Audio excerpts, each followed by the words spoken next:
calls me googly eyes. You know you're beautiful, right? You know that? Even you are beautiful. I got bullied for wearing glasses. Share if you're against bullying. We put it out there, just took off. 3 million people have shared this post.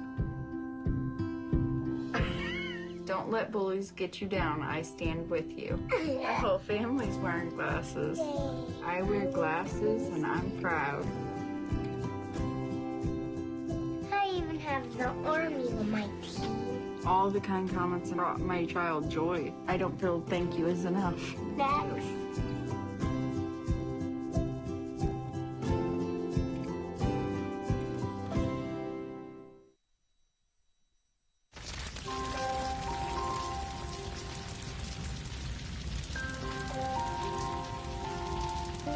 A single ember that escapes from a wildfire can travel more than a mile. That single ember can ignite and destroy your home or even your community. You can't control where that ember will land, only what happens when it does.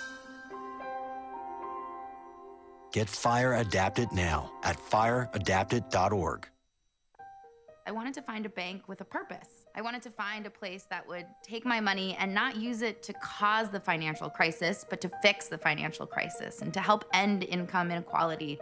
The people that we employ are usually clients right off the streets. They don't have an account, but Amalgamated is willing to get that started for them.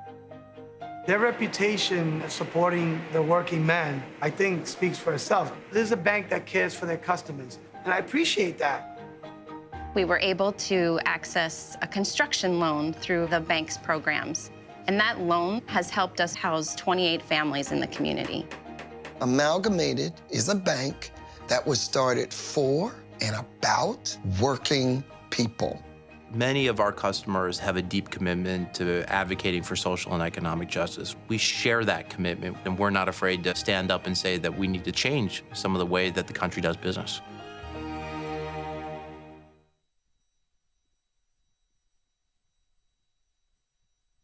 I grew up in the housing projects of Cleveland. I didn't even know that life could be any better than it was. Education for me has been a way to get away from the agony of what was normal life. I want to be able to impact the community, not just look back on where I came from, but to reach back to where I came from and pull some people up with me. My name is David, and I am your dividend.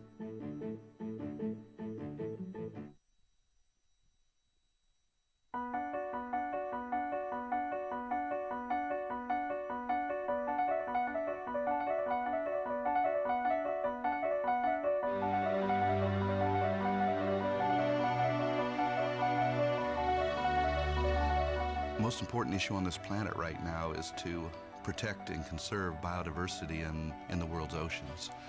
And I don't think people realize just how intimate our connection is with the oceans themselves. Not only do they provide the very foundation of life and control our weather, but life just simply could not exist without a healthy ocean. The real problem, though, is apathy. It's all out of sight. It's all out of mind, and people don't even think about it. But it doesn't matter whether you live in Peoria or on the coast. The fact is, whatever happens in the ocean affects all life forms on the planet Earth. If the oceans die, then civilization collapses. We all die. We cannot live on this planet without the oceans. This is, in fact, not the planet Earth. It's the planet ocean, but because we're a land-dwelling species, we refer to it as Earth. But it is the planet ocean, and the oceans are the heart and the foundation of all life on the planet.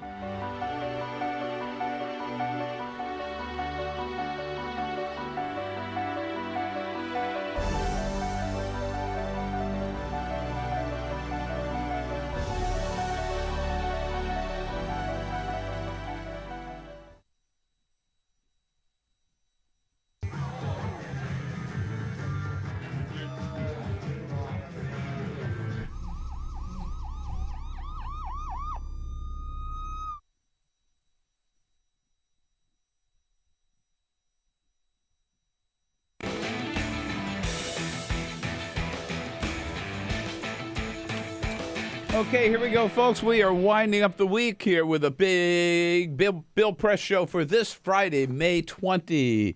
Good to see you. Thank you for joining us. And we got a lot to talk about before we slip off into the weekend right here on Free Speech TV and worldwide on our video stream, youtube.com/TawkrTV. Investigators probing the crash of Egypt Air 804 early yesterday morning as it approached Cairo. 150 miles out into the Mediterranean, suddenly disappeared. And crews have now found a wreckage from the plane, passenger personal belongings, and some pieces of the fuselage. The Egyptian government is saying most likely it was not a mechanical malfunction, but an act of terror, and they're looking into if a bomb had been planted on board, who might have done it, where might it have been done, how might it have been done, either in Paris or one of the cities in Africa where the plane was before heading for Paris. Of course, Donald Trump tweeted out early yesterday morning that it was definitely an act of terror before anybody knew anything or there was any evidence whatsoever. Yesterday, we had a look at the two presidential candidates after it was told this was an act of terror. Hillary Clinton telling CNN, by the way, that she will be the Democratic nominee, no doubt about it. She's confident of that. She also said Donald Trump is not qualified to be president of the United States. And again, Donald Trump, his response was to tweet out that this was an act of terror, and his answer to that is by banning all Muslims from entering the country. And the House of Representatives yesterday actually passed an amendment protecting LGBT Americans, and then the Republican leadership, aghast that they had actually passed an anti-discrimination measure, twisted arms, broke backs, and that amendment ultimately failed because a half a dozen Republicans changed their vote to vote for discrimination against LGBT Americans. Lots to talk about. Glad you're with us on this Friday, May 20. This is the Bill Press Show.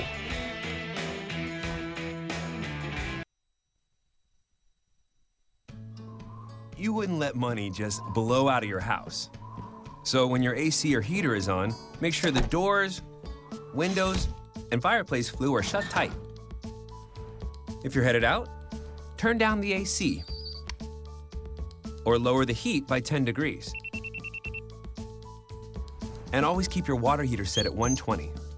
A little bit of common sense goes a long way. Get more great tips at energysaver.gov. So, I'm kind of new here, but I've noticed a trend.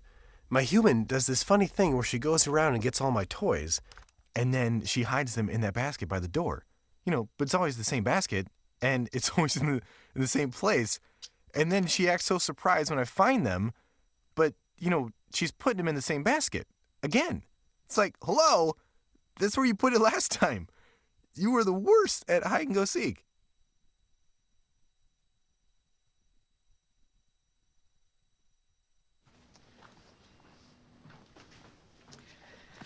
All right.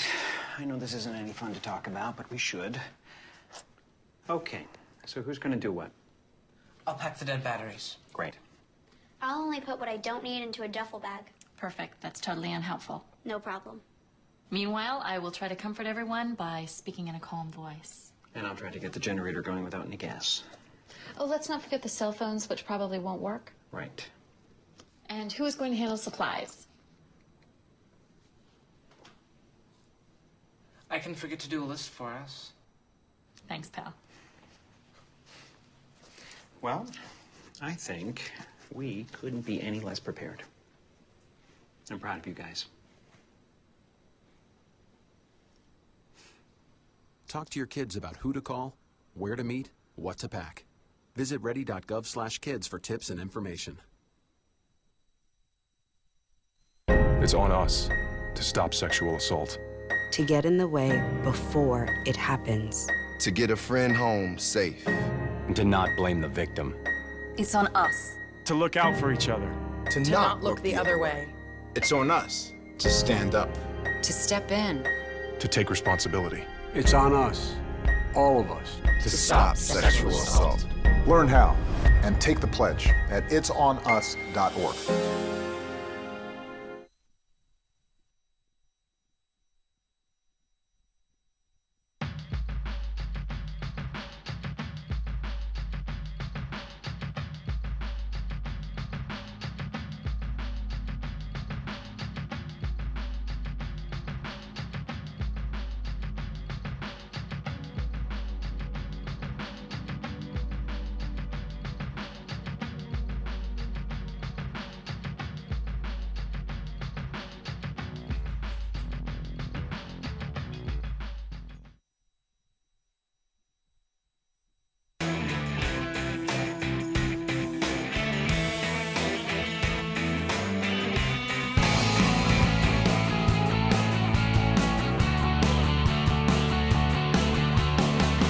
Broadcasting around the nation, on your radio, on your TV, and online.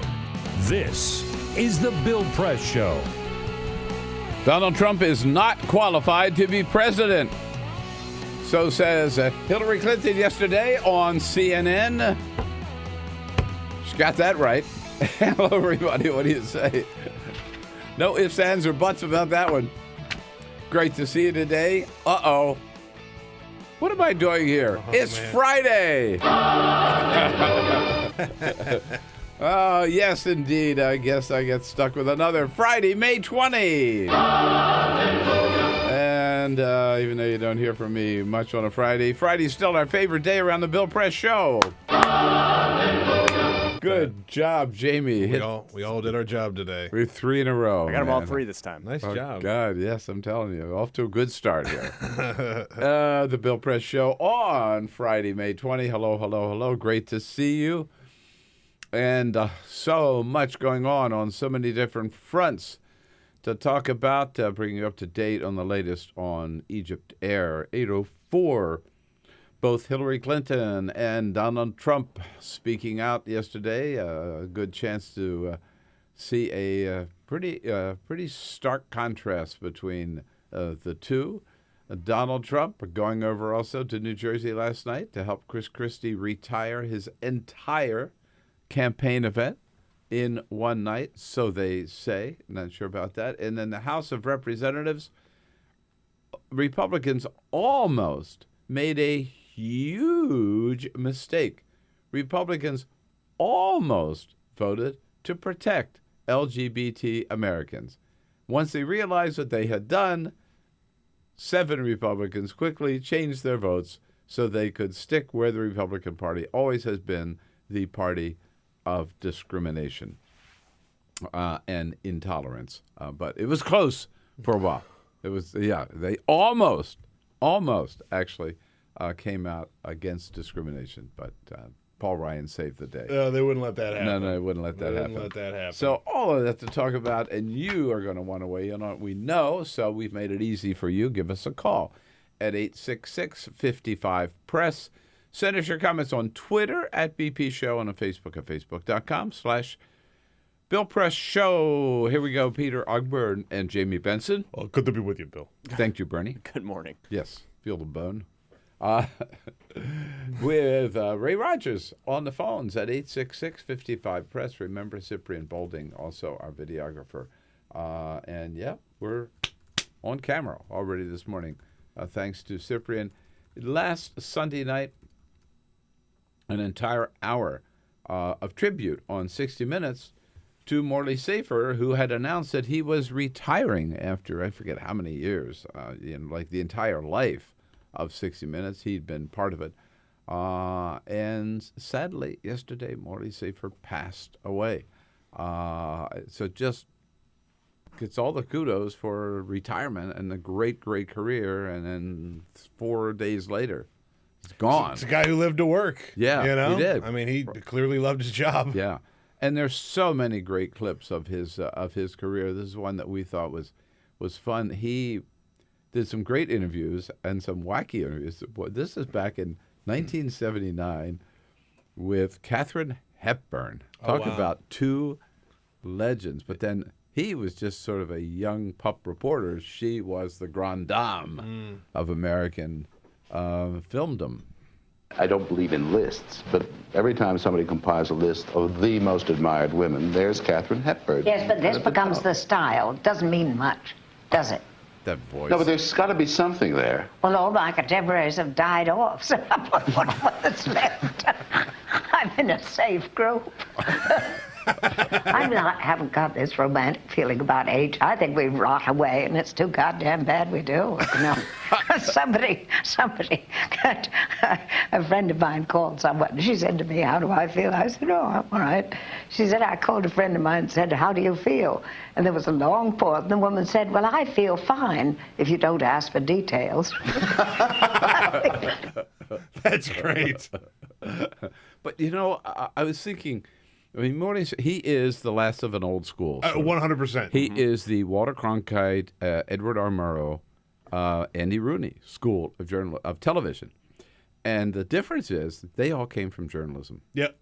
They were writers first. Yep. And Morley Safer said that what he wanted to be remembered for were the words. The words. You know, there's nobody in television today like that. That's true. Who is a writer first, who is basically a poet first, and a TV voice or face later. I don't think I think that generation is completely gone now. So you talk about, and I don't necessarily have to name names, you talk about all the greats, whoever they are today, right? I mean, if it's Lester Holt, if it's Scott Pelley, if it's, Brian Williams, whatever, right? They do a great job as hosting a show. They are not wordsmiths. That's true. They are not real writers like that. It's very true. And we're never going to see them again because today's generation doesn't have to know how to write. Yeah. They read the freaking teleprompter. It's Friday. And somebody else writes the words for them. Yeah. That's the difference. Yeah. Game done changed. Yeah, totally. So, in passing, a great journalism. Boy, we got reporters coming in from everywhere today. National Journal, Huffington Post, Daily Beast, and USA Today. And both Hillary and Donald Trump in the spotlight yesterday. What a difference between them. But first, this is the Full Court Press. Just a couple of other stories making news. Phil Mickelson is one of the biggest golfers in the game, and he is in a little bit of hot water. The Securities and Exchange Commission has sued Mickelson. They say that he profited from an insider trading scheme conducted by a former corporate director and professional gambler. They're saying that he made as much as $931,000 in one day. The SEC is saying that his associate, William Walters, received tips and business information about a company called Dean Foods. He called Mickelson because he owed him money and told Mickelson to trade Dean Foods stock. Mickelson did that, and the next day made a profit of almost $1 million. Seems like insider trading to me. Now, he is not facing any kind of criminal charges. This is just a lawsuit, and Mickelson has already come out and said he will pay back all of that money. So, well, remember what happened to Martha Stewart. That's right. Yeah. Miami, Florida has confirmed that there have been 3 Nile crocodiles captured in the city. Nile crocodiles are not native to Miami. But neither are pythons. Neither are pythons. Remember the Burmese python scare that was in the Everglades? What do you mean? Remember, there are. I mean, it still goes. It's still going on. Yeah. Yes, it's still going on. The Everglades are full of pythons. Well, now they're going to have Nile crocodiles to contend with. They caught 3 recently, and they're saying that there are probably more of them still out there. There are a lot of theories about how in the world they could have possibly made it there. As one person points out, they didn't swim from Africa. No, they're pet stores. They were pet stores. Yeah, that's the biggest Just like theory. the pythons. Yep. They didn't slither here from Africa. That's Why do people have infatuations with exotic animals? I don't get it. They're dangerous. I really don't get it. And you know, talk about JJ that way. and we have a major lion cub. That's right. We have a lot of problems here in this country with overpopulation in the prisons, but don't tell that to Tom Cotton, senator from Arkansas. He spoke yesterday and said that, one of the problems that we have in this country is we have an under-incarceration problem. He says that the prisons aren't crowded enough. He argued that plenty of times. I know He's an idiot. He is a total No. idiot. The fact is, Yeah. we have more people in prison than any other country on the planet. We have the largest prison population in the world. In the world. And by a lot, by the way. Yeah, yes. And I mean, look, I remember, in California, they're going to be like, prisons will have 2 or 3 times as many people as they were built for. Yeah.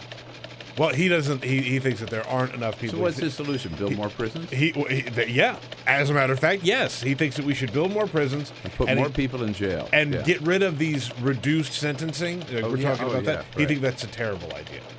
Good Lord. You know, the people of North Carolina deserve better than the Yahoo they got. Arkansas. He's from Arkansas. Oh, I'm sorry, Arkansas. Well, Arkansas too. North Carolina's got their own problems. North Carolina's got their own problems, right? Good Lord. All right.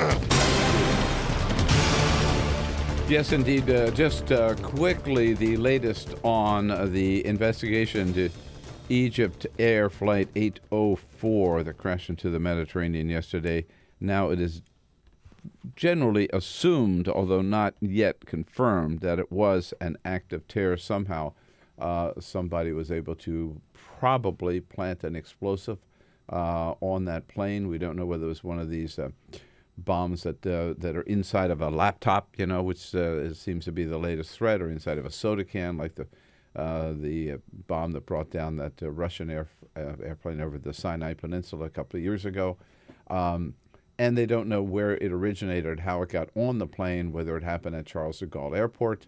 They're talking to everybody at Charles de Gaulle Airport who had anything to do with handling anything that went into that plane or the plane itself, or where the plane might have been before. It was in Tunisia and then in Eritrea, I believe, before it went to Paris. So they're trying to follow up all of those leads. And this morning we were told that the Egyptian Navy search teams have found some debris, passenger belongings, and maybe some pieces of the aircraft. So clearly down, everybody lost, the 56 passengers and 10 crew members.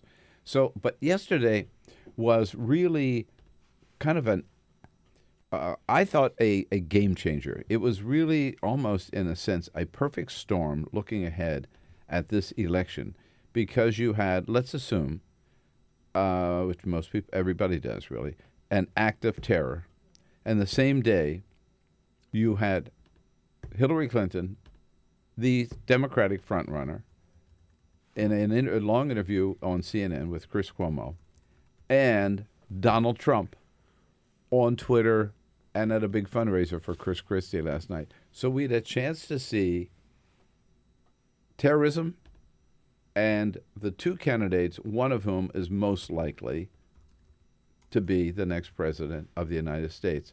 You could not have a starker contrast between the two.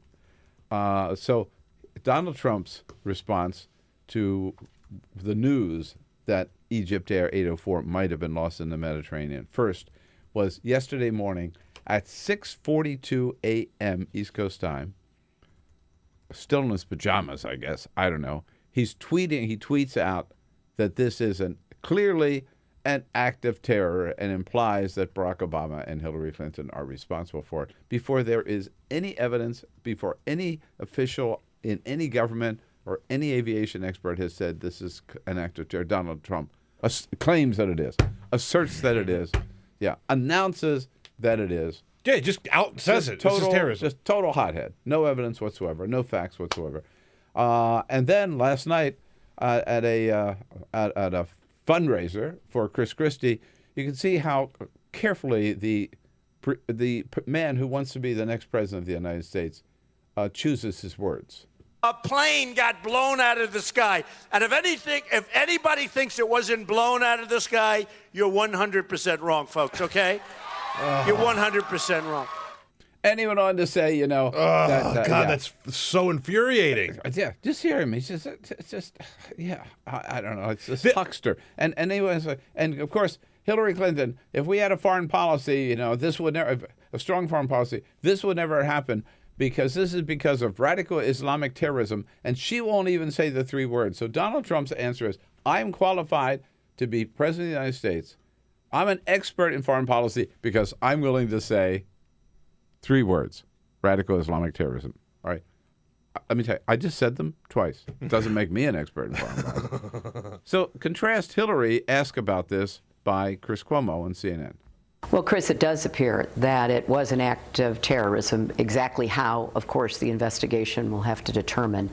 But it, once again, shines a very bright light on the threats that we face from organized terror groups. ISIS, of course, but then there are other networks of terrorists that have to be hunted down and defeated. So you could not have a greater contrast between the capacity, the ability, right? The personality, the potential to lead and to deal with a crisis. Which one would you trust more to have his or her finger on the button or making those decisions? We've been here before. We've seen this happen before. Remember how happy we were to get rid of George W. Bush and his administration? Remember? Shoot first, ask questions later. Exactly. I mean, Yeah. remember how many times they just rushed things out there that turned out to be wrong? Yeah. And yeah, it looks like it was probably terrorism. There's more, but we don't know that. We don't know that. And you can't run around saying that somebody blew this out of the sky and we're going to get revenge. But if we had only banned all Muslims from coming into the United States, this would not have happened. Right? Yeah. See, which, of course, has no connection. And, in fact, banning all Muslims from coming to the United States would just invite more terrorism. Yeah. If you really want more terrorism, that's what you got to do. At any rate, so I ask you, again, which one would you trust with his finger on the button? Hillary Clinton was asked the ultimate question yesterday, I think, by Chris Cuomo. She didn't hesitate to answer it about whether he's qualified to be president. Do you think that Donald Trump is qualified to be president? No, I do not. And I think in this past week, whether it's attacking Great Britain, praising the leader of North Korea, a despotic dictator, who has nuclear weapons, whether it is saying pull out of NATO, let other countries have nuclear weapons, the kinds of positions he is stating and the consequences of those positions and even the consequences of his statements are not just offensive to people, they are potentially dangerous. Absolutely, the right answer. Is he qualified? No. No equivocation, no if, ands, or buts. No. You had to look at the two yesterday. 866-55-PRESS. Which one do you trust with our foreign policy? Follow us on Twitter @BP Show. This is The Bill Press Show.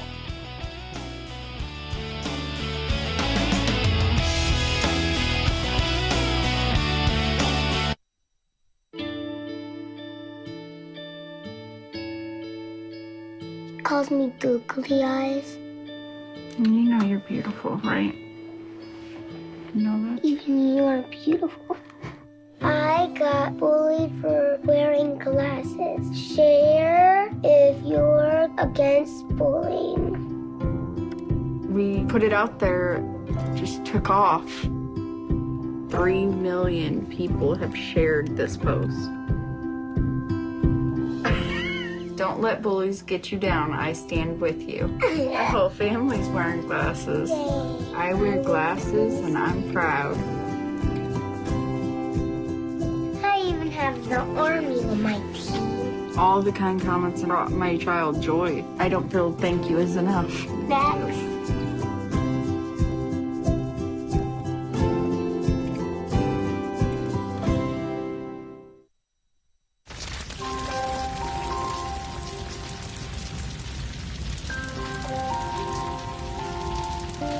A single ember that escapes from a wildfire can travel more than a mile. That single ember can ignite and destroy your home or even your community. You can't control where that ember will land, only what happens when it does. Get Fire Adapted now at fireadapted.org. I grew up in the housing projects of Cleveland. I didn't even know that life could be any better than it was. Education for me has been a way to get away from the agony of what was normal life. I want to be able to impact the community, not just look back on where I came from, but to reach back to where I came from and pull some people up with me. My name is David, and I am your dividend.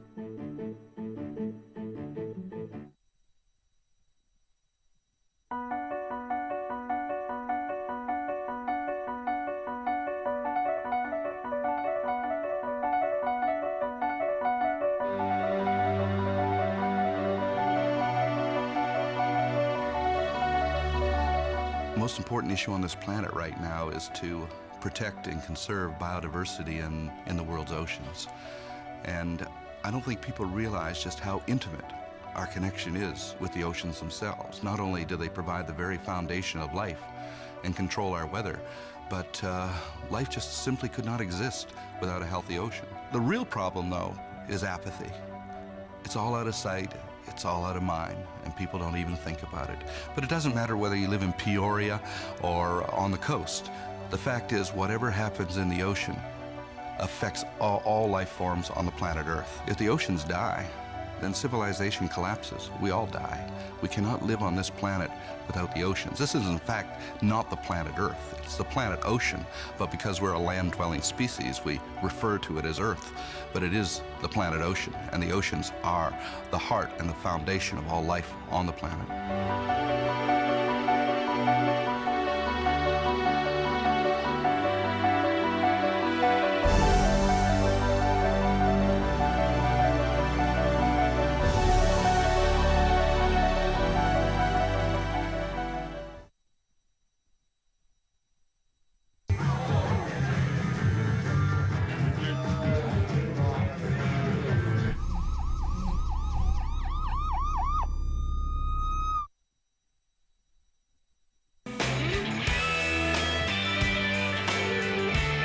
Or save it.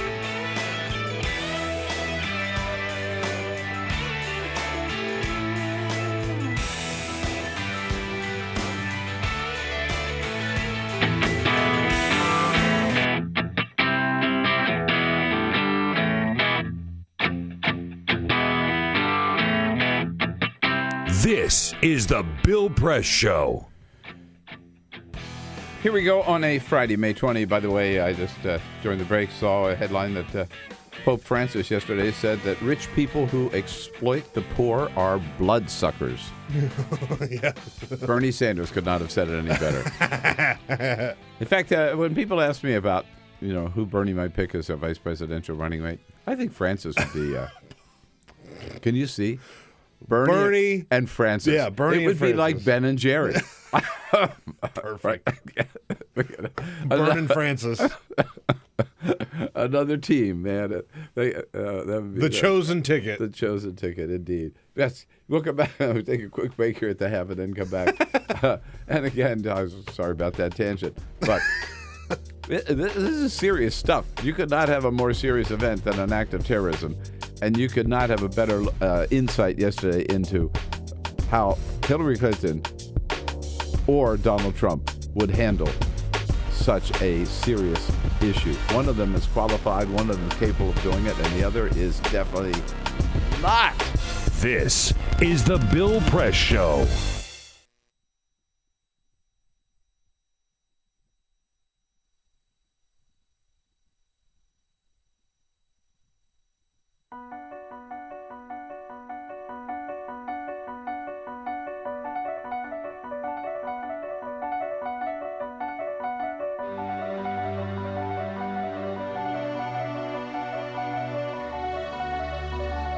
The most important issue on this planet right now is to protect and conserve biodiversity in the world's oceans. And I don't think people realize just how intimate our connection is with the oceans themselves. Not only do they provide the very foundation of life and control our weather, but life just simply could not exist without a healthy ocean. The real problem, though, is apathy. It's all out of sight. It's all out of mind, and people don't even think about it. But it doesn't matter whether you live in Peoria or on the coast. The fact is, whatever happens in the ocean affects all life forms on the planet Earth. If the oceans die, then civilization collapses. We all die. We cannot live on this planet without the oceans. This is, in fact, not the planet Earth. It's the planet ocean, but because we're a land-dwelling species, we refer to it as Earth. But it is the planet ocean, and the oceans are the heart and the foundation of all life on the planet.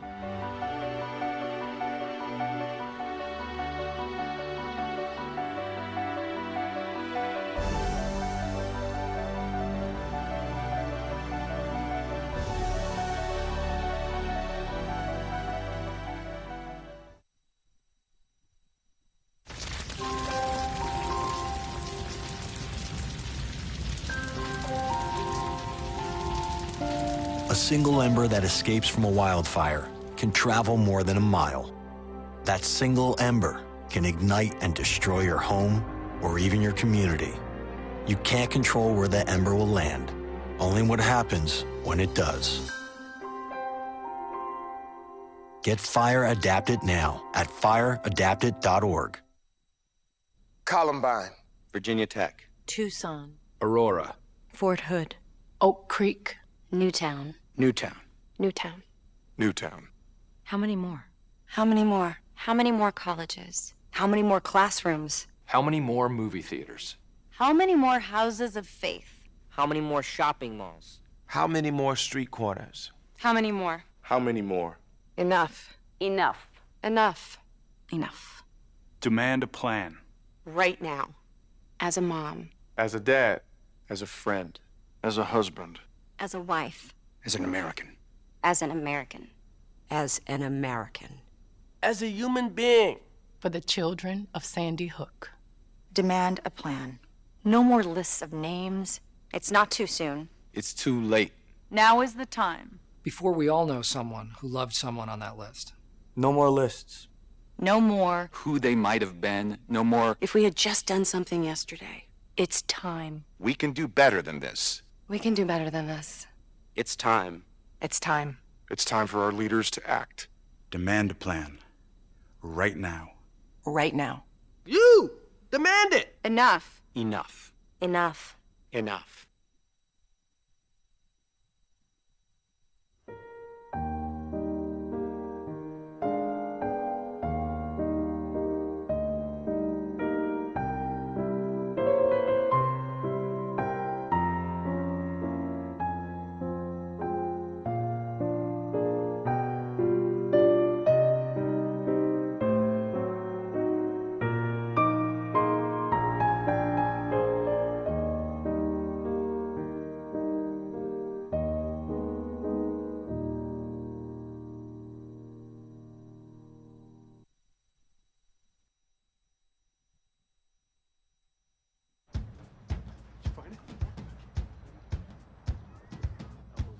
We taught him how to hit a baseball.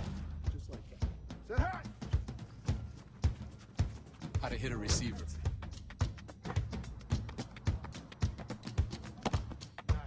The strike zone. The net. You taught him how to hit the upper corner.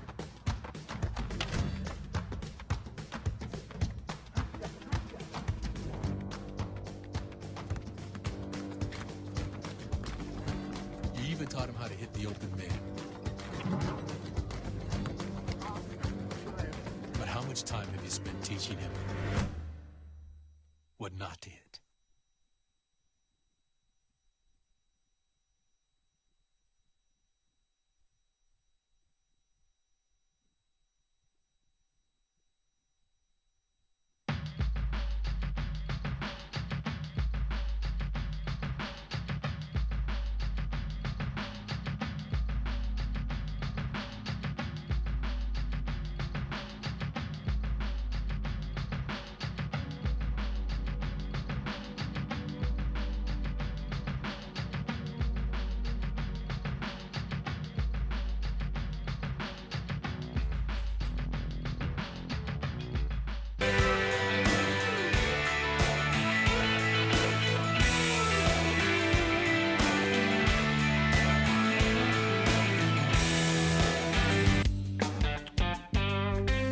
On the day we learned about the loss of Egypt Air Flight 804 over the Mediterranean, most likely an act of terrorism, although no terrorist organization has claimed responsibility yet, which leads some people to believe that it still could have been a mechanical failure.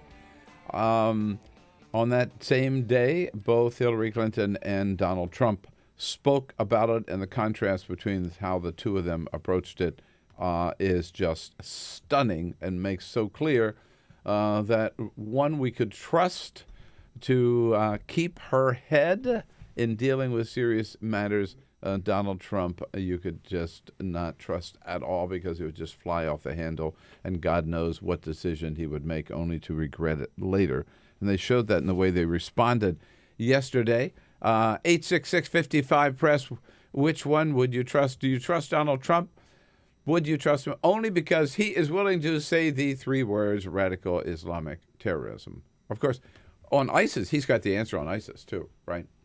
His answer on ISIS is, when I'm president, ISIS will be gone quickly. Very quickly. Believe me. Believe me. That's it. That's it. That's his foreign policy to deal with ISIS, right? Margaret's calling from out in Joliet, Illinois. Hey, Margaret. Hi. Good morning. What's up? I am upset with everybody about Hillary. Uh-oh. I just feel like that Barney and all of the rest of them, they talk a good game, but I'm not going for it. I feel, though, that you and me and everybody else, if somebody raked you over the coals for 25 years, they're going to find some stuff that you matured from and you think different about. That's why they separate the two when you from adults from children, because you do make mistakes. But I do, as an overall person, if somebody took a rake and went through us like they did Hillary, that would be negativity. And I just feel like that people not giving her a chance. Now, Barney is okay, but think about it. Just think about it. Why would you, Barney talking about give. Where's this money going to come from? Well, Margaret, the question, I appreciate the call. The question right now is not Bernie versus Hillary. We're talking about Hillary versus Donald Trump. Which one would you trust with our foreign policy? Hillary. I think it's pretty clear yesterday. If that's the choice between the two of them, there is no choice. One is qualified to be president, and the other is not. Okay. I know that a lot of the Thank appeal. you, Margaret. Thanks, Margaret. I know that a lot of the appeal for Donald Trump is that he's not exactly presidential, right? He says what he means. He's an outsider. He's an outsider. He shoots from the hip. That's why I support Bernie. Sure. Because he is an outsider. I think we need to shake up the system. I'll certainly support Hillary. There'll be no question, right, if she's the nominee. But at the same time, some of the baggage that comes along with being such an outsider and someone who shoots from the hip is you don't understand that part of the job of president is to make sure that the American people know that you got this. You got it under control. And if you're going to pop off at every little thing that may or may not be terrorism and call for a war, that doesn't exactly leave us as a country, as a population, in a very good place. You can be an outsider, and an outsider could still be qualified to be president. Absolutely. Let me take an answer. Of course, Michael Bloomberg's not really an outsider, but I mean, somebody, there are people who, business leaders, right? Yeah. I remember when Lee Iacocca, they were talking about him. That's at one right. time, right? Okay. But I'm Bernie as an outsider. I think definitely is qualified to be president. He's been the United States Senator too, but he's an outsider compared to Hillary. But Donald Trump is just simply not. Simply not. He does not have the personality, right? The temperament is the word I'm looking at. Does not have the temperament to be president. That's it. Yeah. That's the nail on the head. Right. I'm confident that Bernie and Hillary, with their responses to this, are a lot more measured and level-headed and more thought out than that plane was blown out of the sky and we've got to do something. And if you don't believe it, you're an idiot, right? Okay, that's all right. Done. That's it. No need to. They wouldn't have to do any investigation. Right. If Donald Trump were the president. Right. Don't waste your time trying to figure out what happened to this plane, right? I know what happened to it. Yeah. And here's what I'm going to do, right? It is pretty scary. Even former Defense Secretary Robert Gates yesterday on Morning Joe didn't even try to defend Donald Trump. Anybody with any serious foreign policy cred cannot defend Donald Trump or pretend that he is ready to pick it up. Watch that. Take a look at that Hillary interview if you haven't seen it yesterday, or watch the clips of Donald Trump last night. It'll show you a good picture of the two of them. And again, act of terror, and then a look at Hillary Clinton and a look at Donald Trump. That's what we got yesterday, and you could decide this election based on what we saw yesterday. On the political front, first let's stick with Hillary's interview for just a second, because she said something else when asked about the possibility that she might be the nominee of the Democratic Party. Get into the general election if you're the nominee for your party. I will be the nominee for my party, Chris. That is already done, in effect. There is no way that I won't be. Yeah, again, I don't have a problem supporting Hillary if she's the nominee. But, to me, that's just, she's done that before, right? And if she really wants the Bernie Sanders supporters to get behind her, right, she's got to stop this sort of tone of arrogance that she almost cannot help herself. She is not the nominee yet. She's close. She's ahead in delegates. She's ahead in votes. But she is not the nominee. How much, from my point of view, my advice are how much better it would have been if she simply said, I really hope to be the nominee, and it's looking good. Yeah. And I hope I am. And if I am, boom. I mean, just a little, I know asking a little bit of humility out of any politician may be wrong, but that sense of arrogance you hear from the Clintons sometimes just turns people off. It's that whole air of coronation. Yes. Right? Which is, I think, turned a lot of people off when she ran in 2008, and it certainly didn't help her this time around. You're right. I don't see how in the world... It's looking good. And I'm farther ahead of Bernie Sanders than Barack Obama was ahead of me the last time. And everything is going We're this close. And if it keeps going, I'm going to be... But no, not... I will be the nominee. In fact, she said it's already over. It's not over. Yeah. And again, as a California voter, I sort of resent that. By the way, so she, of course, is way ahead in the delegates, particularly because of superdelegates. Now, you've heard me talk about superdelegates before, because I was one at one time, and I think the superdelegates, who are those 712, whatever it is, delegates, only on the Democratic side, Republicans don't have this, who automatically have a pass to the convention because they happen to be a mayor or a governor or a member of Congress. They can vote for whomever they want. They do not have to vote for the person that wins their state's primary. So they're like rogue, you talk about rogue characters, right, or rogue operators. And so, for example, Minnesota went for Bernie Sanders. But Al Franken and Amy Klobuchar are saying, we don't give a damn about the people of Minnesota. We support Hillary Clinton, right? So they can throw the election. They could take the election. And by the way, in 2008, they took it from Hillary and gave it to Obama. And this year, it looks like they could take it from Bernie and give it to Hillary. So, and I've heard this from people saying, you mean you would deny Nancy Pelosi a seat as a superdelegate? Yesterday, Nancy Pelosi herself came out and said she doesn't like superdelegates. I have been very much opposed to superdelegates. I think it just makes people think, well, wait a minute, we're going through an electoral process, and then you're telling me there are 500 people in Washington, D.C. who are going to weigh in at the end. And throw the election. That's good for Nancy Pelosi. Yeah. So please, I think, at the convention, Democrats have to really deal with these superdelegates. And I think what they do is they say, okay, you can be a superdelegate. We'll give you a free ride. We'll give you an honored seat at the convention. But you have to vote the way the people of your state want you to vote. When we come back, SV Date will be joining us from the National Journal and to get his take on all the news of the day. Stay tuned. Connect with The Bill Press Show on Twitter. Follow us at BP Show and tweet using the hashtag WatchingBP. This is The Bill Press Show.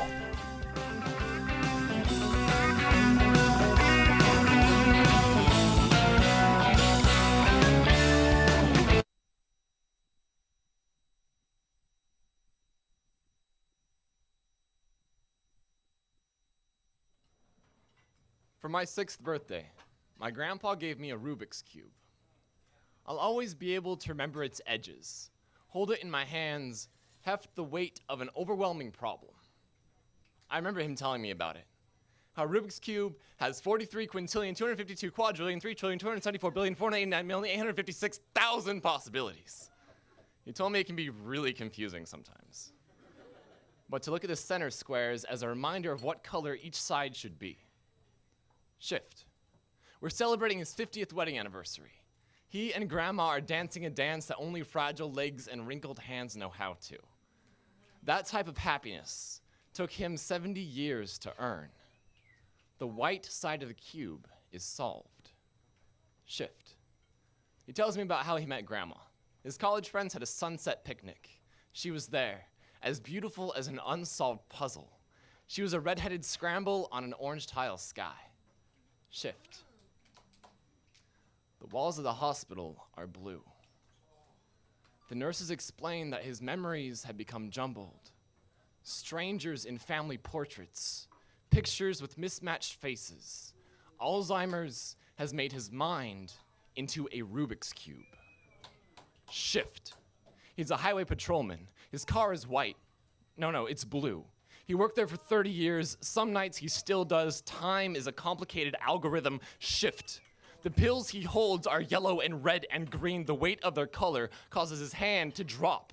I try to shift his tiles back into place, but people don't have center squares. His mind is a hospital bed divided by 0. Shift. My sister's wedding is white, but he doesn't know why. Shift. World War II is every color. The South Pacific is blue. The islands are green. There is so much red. Shift. Grandpa, table, cube, name, scramble, California, guitar, grapefruit highway, wedding bell, war, stick shift rifles, South Pacific mirrors, shift, shift, shift, shift, shift, shift, shift. The temperature of his hands is blue.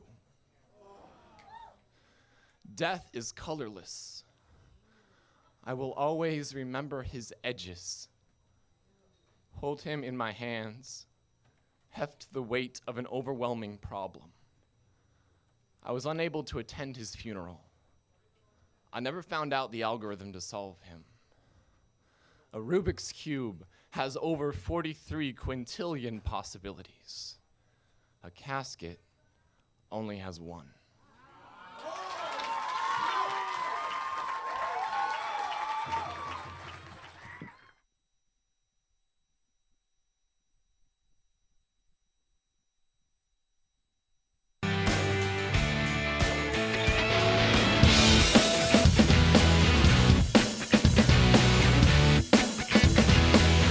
Seen on Free Speech TV and online on TawkrTV. This is the Bill Press Show. 12 minutes before the top of the hour. Here we go. We have a little time out between primaries, by the way. Yeah, right. I mean, June 4 and nothing more in May. And then June 4, Virgin Islands, June 5, Puerto Rico, before the great big, the big ones on June 7. But it's like 2 weeks of... we could just almost kick back, right? Enjoy it. Enjoy it. I think maybe I'll go down. Maybe we should broadcast live from the Virgin Islands. What do you think? Into it. Wouldn't that be nice? Yeah. So we got all these political writers who have nothing to do for the next 2 weeks. I don't know. So I think SV Date is probably going to Hawaii for a couple of weeks. White House correspondent for the National Journal. What do you say, SV? How are you? I'm well. How are you? What are your plans for the next 2 weeks? Just going to kick back? Well, that's an idea. Maybe I'll put the boat back in the water and sail down to that Virgin Islands primary. Yeah, nice. There you go. Nice. Right. Now you've got an interesting piece about how Bernie Sanders could win even if he loses. What do you mean by that? Well, win in a different sense, obviously. Back in the day, he was this guy from Vermont. He would give speeches about inequality and people on C-SPAN who watched might see him, and that was about it. Right? Otherwise, nobody listened, nobody cared, right? Yeah. And now he's got the position of a little bit of a stature in the Democratic Party, and it's amazing. Should they actually win the Senate, which is a pretty good possibility right now, he would probably be able to argue that, listen, I helped make this happen, and I increased interest in the Democratic Party, particularly among young people, and I should have a role in leadership, and they would probably have to give it to him. That's if they win, right? I mean, if that doesn't happen, and he's seen as the cause of it, then that's a totally different result. Well, how could he be seen as the cause of not winning the Senate? Well, because I think what's going to happen with the Senate is going to depend on what happens at the top of the ticket. And, I mean, for example, if Donald Trump were somehow to win the presidency, I'm not at all sure that the Senate goes Democratic. I think there'll be a pretty strong down-ballot effect with what happens with the Democrat there. So he would probably need to play ball and would probably need to do what Hillary Clinton did for Barack Obama in 2008 after a long primary in which, she hung in to the end. But it's very hard in proportional primaries to make up the gap after you're behind. I mean, she learned that firsthand in 2008. Yeah, but I didn't, Bernie Sanders has said his number one goal is to still win the nomination, as elusive as that may be, but his number two goal, close behind, is to prevent Donald Trump from becoming president. I mean, I don't think, there's no doubt that Bernie Sanders, if he's not the nominee, is going to support Hillary Clinton and tell his supporters to support her as well. Right. There is no doubt that he will. His supporters, I'm not sure that merely a one speech, after it's over, saying, hey, look, okay, everyone get over it and let's move on and defeat the real problem here with Donald Trump. When you have speeches like we had in California the other night about how the Democratic Party has the two options, he's got to do this or else, that's not really helpful. And if there are folks who really believe that, who really think that the party is just as bad as Donald Trump, and if you go to some rallies, there are some folks who think there's no difference at all between the parties or the candidates at the top. Hillary Clinton is just as bad as some of the Republicans. If they continue to believe that, they're not going to turn out to come on him, and that could be a problem in some states. And I don't know whether he's taken the time recently to really think that through. I mean, I know he thinks about that stuff. I mean, back early on, he was talking about how, well, in the Senate you have to compromise. Sometimes you get half a loaf, sometimes you get a quarter loaf. Remember his discussion of the VA bill. Remember his discussion of plenty of bills. So obviously he knows this. It's a matter of maybe getting out of the heat of the moment right now. Well, Hillary Clinton yesterday told CNN, for example, that 40% of her supporters said they would not support Barack Obama, right? Right. And she brought them around and went out of her way to do so. I mean, you and others, now I'm a Bernie supporter, so you have to understand that. But I don't see where you believe that Bernie's going to do anything other than go all out for the Democratic ticket for senators, for members of Congress, and for Hillary Clinton. I see zero evidence that he would sit on the sidelines or not do everything he could. Right. Well, I have no reason to think that he won't. On the other hand, he's relatively new to the Democratic Party. I don't believe in previous elections he was as active as some of the others in terms of helping other Democrats, whereas Hillary Clinton has been a party cog and a big cog in the party for years and years. So she knows what that's about. She knows about spending months helping somebody else, even when your name is not on the ticket. I assume that Senator Sanders will do the same thing, but there's no real history of him doing that in the past. That's probably going to change. But I'm not saying he won't help her. It's just that the tone right now is among people who've never voted before, right, who have never voted in Democratic primaries or don't even consider themselves Democrats. I don't know if that tone right now that we're seeing is helpful. Well, nobody can bring them around better than Bernie Sanders, and I am convinced that he will. Svidate, thanks so much for joining us. National Journal, nationaljournal.com. Your place to talk about the 2016 election. This is The Bill Press Show.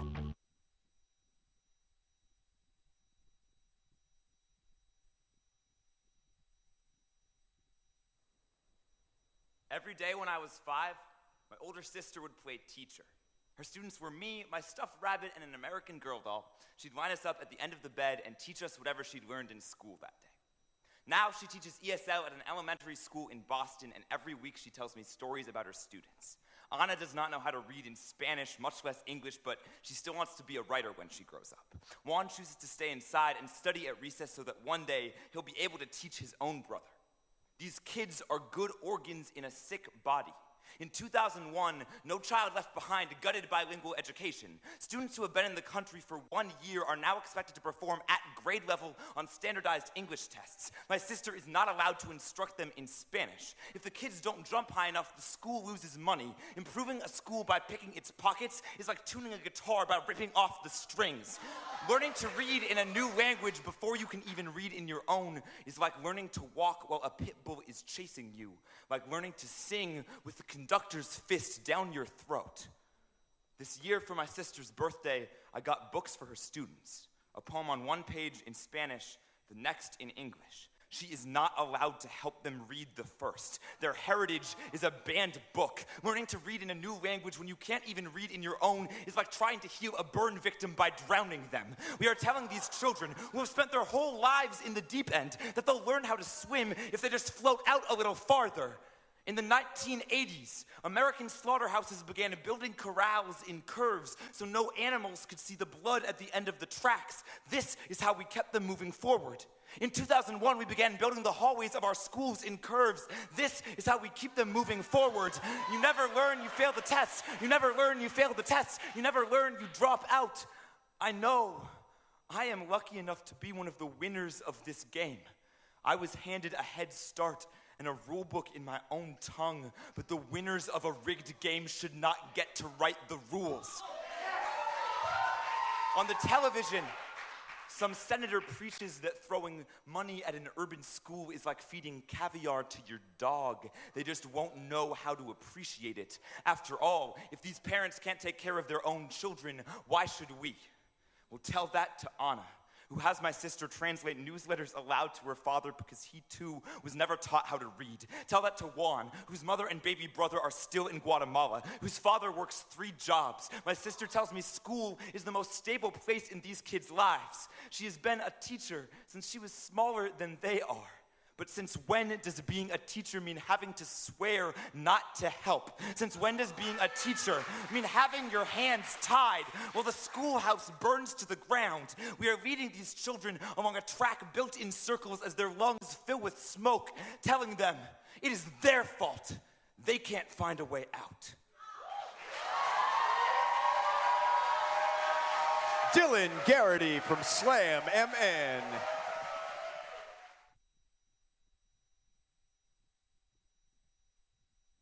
Is the Bill Press Show. Tim Mack from the Daily Beast will be in the studio with us in the next hour. You know, HBO is going to have their movie All the Way airing this weekend, starring Bryan Cranston as LBJ, based on the play. Fabulous play. That I know you saw and you loved. He was asked about politics. He was asked about Donald Trump. And Bryan Cranston said, quote, "I believe Donald Trump loves this country," end quote. But he wouldn't go any farther than that. Saying, you know, do you think he has a shot? Do you think all this? I think he was sort of saying, I just think he loves his country, and didn't want to weigh in any further than that. But you could read between the lines, I think. Of course he loves his country. He made $10 billion here. Who wouldn't love the country? Exactly, yeah. All right. This Quick break. Ben is will the be back. Bill Press Show.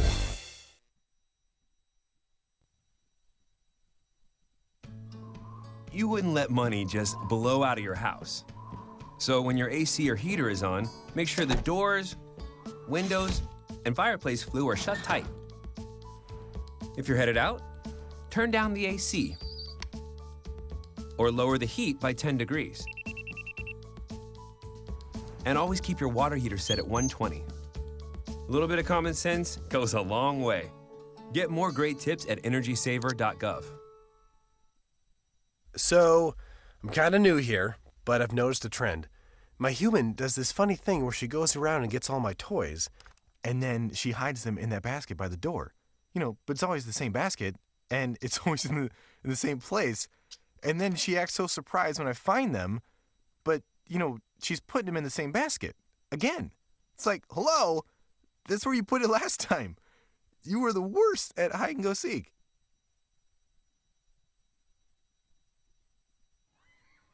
All right, guys, I want to take the last part of the day to change our focus and talk a little bit about water. There's rivers, there's lakes, there's huge oceans. You get thirsty, you just go and you get some water, right? We rely on rain for our water. We even rely on snow. But what if it doesn't rain? What if it doesn't snow? We have to get the word out about water conservation.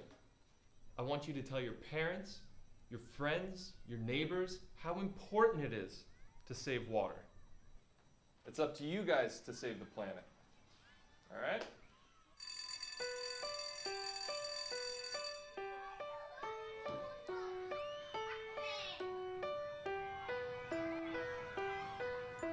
What if it doesn't rain? What if it doesn't snow? We have to get the word out about water conservation. It's up to you guys to save the planet.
Hi, I'm Mark LaFleur, and I produced the short film you just watched called Aquaforce. California is experiencing one of the worst droughts it's ever had, and now, more than ever, it's important for everyone to do their part to help conserve water. The reason I made this film is because I wanted to make something fun and informative that would get people talking about the California drought. Obviously, this is an important issue because we have a limited amount of clean drinking water. I think it was very important to let people know, especially young people, that this is an important resource, maybe our most important resource, and it's something that we can't take for granted and we certainly can't waste. I really wanted this to be something that children would respond to. The kind of thing that any kid anywhere in the world, no matter what language they speak, could understand the story and be entertained by it and leave it knowing that this is something important, that if they didn't already know about this, that it's now going to be a part of the way that they think about water, the way that they live life, and that it's something that they'll share with their friends. The fact that they watch this video once or twice and they immediately understand that water is important, that's it. That was the whole point of this thing, to get it into the conversation, to make it something that kids are thinking about, talking about, that they're aware of, and that they know is important.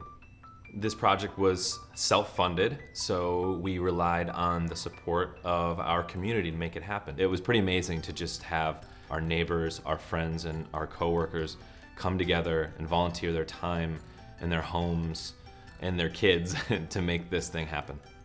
Thanks for checking out the video. Keep the Aquaforce going, and thanks for watching Free Speech TV.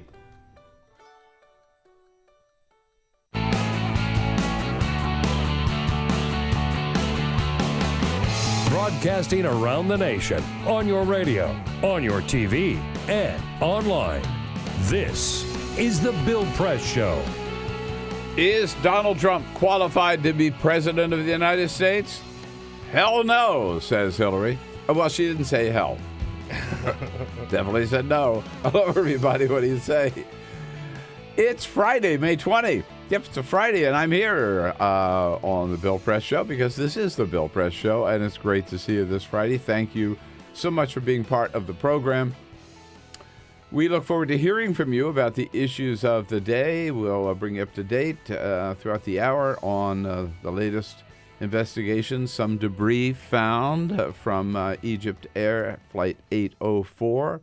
Both Hillary Clinton and Donald Trump speaking about that, what looks like an act of terrorism yesterday, taking entirely different approaches to it. The House of Representatives actually getting something done yesterday, although shamefully voting for more discrimination against LGBT Americans. And the Pentagon, or the NFL actually, paying the Pentagon back for money that the Pentagon gave the NFL for patriotic displays at football games. Just a disgusting practice we knew nothing about. So there's just lots going on that you're going to want to talk about today. And we will, and give you a chance to sound off at 866-55-PRESS. That's our toll-free number. Give us a call. It's easy, and Ray Rogers will find out what you want to talk about and get you on the air. Or you can send us your comments on Twitter at BP Show, and on Facebook at facebook.com/BillPressShow. And those comments go directly to Peter Rogburn, here with Jamie Benson. Hello, guys. Hello, Bill. Good morning. Happy Friday. Ready for the weekend?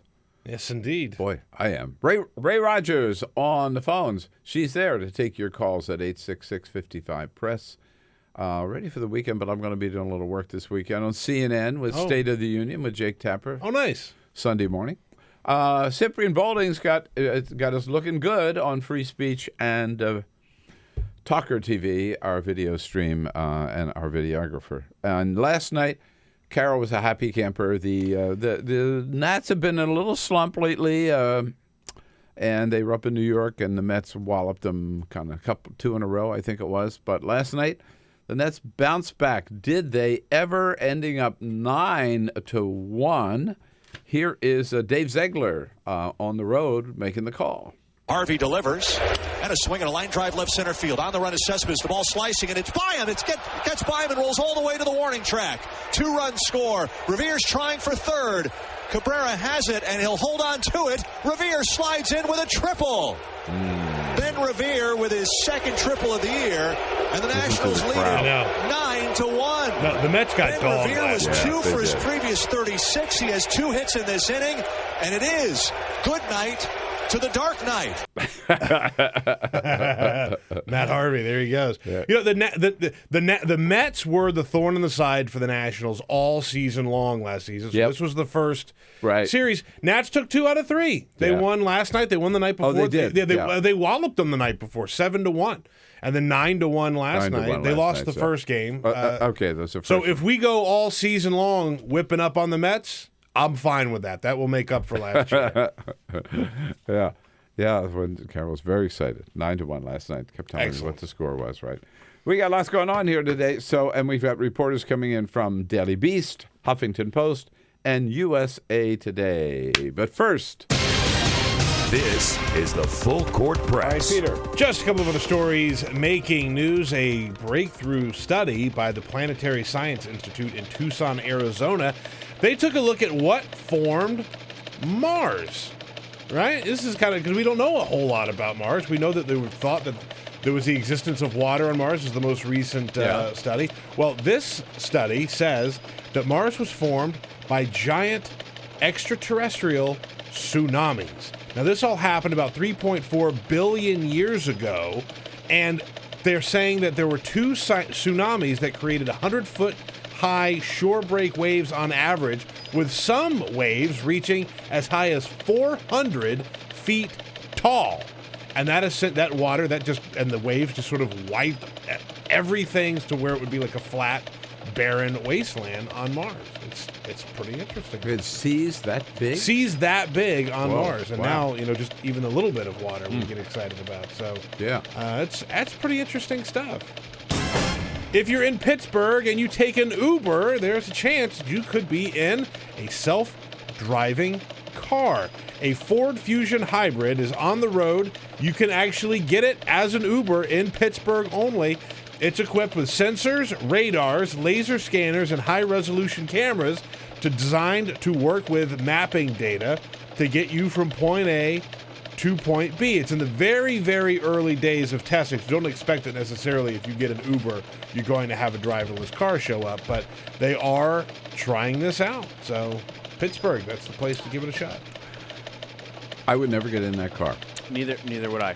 I don't trust it. But I must say that that car probably can do as good a job as some of the Uber drivers that I have ended up with. I maintain this. Some of them don't know how to get. I know. From they really one don't. Side of the street to the other. No, they absolutely don't. Yeah.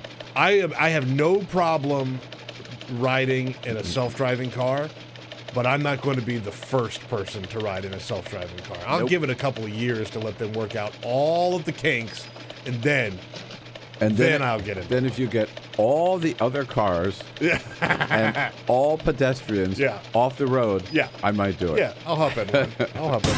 And the American College of Sports Medicine and Anthem Foundation did a survey to find out who is the fittest metropolitan area in the country. Any guesses? Yeah, I do. I know the answer, you know the answer to this? And I don't freaking believe it. I know. Well, for the third year in a row, it's right here in Washington, D.C. They factor in how often the residents exercise, what percentage is obese, and how much parkland is available. Minneapolis, St. Paul came in second. Shout out to 950, our station in Minneapolis. And Denver came in third. They said that the areas for improvement in Washington is that we have a higher rate of asthma and diabetes, as well as fewer golf courses per capita. Because when you think physically fit people, you want athletes like golfers. Yeah, right. So there you go. Let me something. I live in Washington, and I know that is not true. But Jimmy Fallon pointed out last night, there's one other reason why Washington is so fit. There's actually some good news out of Washington. I read that for the third year in a row, Washington, D.C. was named the fittest city in the U.S. Mainly because Michelle Obama goes around slapping pizza out of everyone's hand like, hey, is that pizza? Pizza? Come here, have a bite of that pizza. Get that pizza out of my There you go. By the way, she was out for dinner last night. Oh, yeah? Yeah. At the Mazzeria. Oh, yeah, over Union Market. Over near Union supposed to be Market. good. I haven't been there. I've heard it's very good, but haven't been there yet either. So there we go.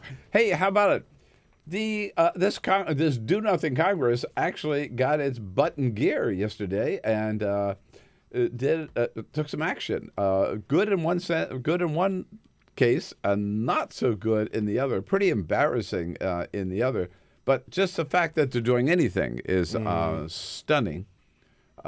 This is the third thing this week that they managed to vote on. As Congresswoman Nita Lowey told us yesterday, on the Zika virus, they really didn't do themselves proud at all. The president, you remember, requested $1.9 billion in emergency funds to fight the Zika virus. The Senate passed a bill putting up $1.1 billion, pretty far short. House Republicans voted only for $700,000 for the Zika virus because they just don't think it's an important thing, right? And they don't think it's that high a priority for them. At any rate, that was 2 days ago. But yesterday, there were two amendments. Now, the background here is that Paul Ryan, unlike John Boehner, has said that he is going to open up the process and have regular order so that there are bills up for consideration. Democrats or Republicans, members of the House on the floor, can offer amendments to that legislation. So there were two amendments offered by Democrats yesterday. The first one, and this came up last year, by the way, and John Boehner shut the House down rather than allow it to be considered because he was afraid he'd be embarrassed by it. But yesterday there was one amendment which would prohibit the display of Confederate flags in national cemeteries for the most part. Families could still put if there's a Confederate soldier's grave, they could still put a small little Confederate flag on that grave. But the idea that there would be these great big banners and these great big huge Confederate flags, which you see sometimes flying in national cemeteries, no longer. This was an amendment offered by Congressman Jared Huffman, who happens to be my congressman from California, and it passed with a total of 84. All but one Democrat voted for it, and 84 Republicans actually voted for it. And so 265 to 159 was the final vote, which is a great step and amazing that Jared was able to get this through the Republican House of Representatives. Confederate flag has its place in history. Yes. Being on display at a graveyard is not one of them. Yeah. Again, it would allow families to put a small Confederate flag on an individual grave, fine, but the cemetery could not have the great big flag flying. Then came the Second Amendment. This amendment was offered by Sean Patrick Maloney out of New York, a young Democrat out of New York, which would have said that if you're a contractor, you can't get a contract from the federal government if you discriminate against LGBT Americans. Sounds pretty straightforward, right?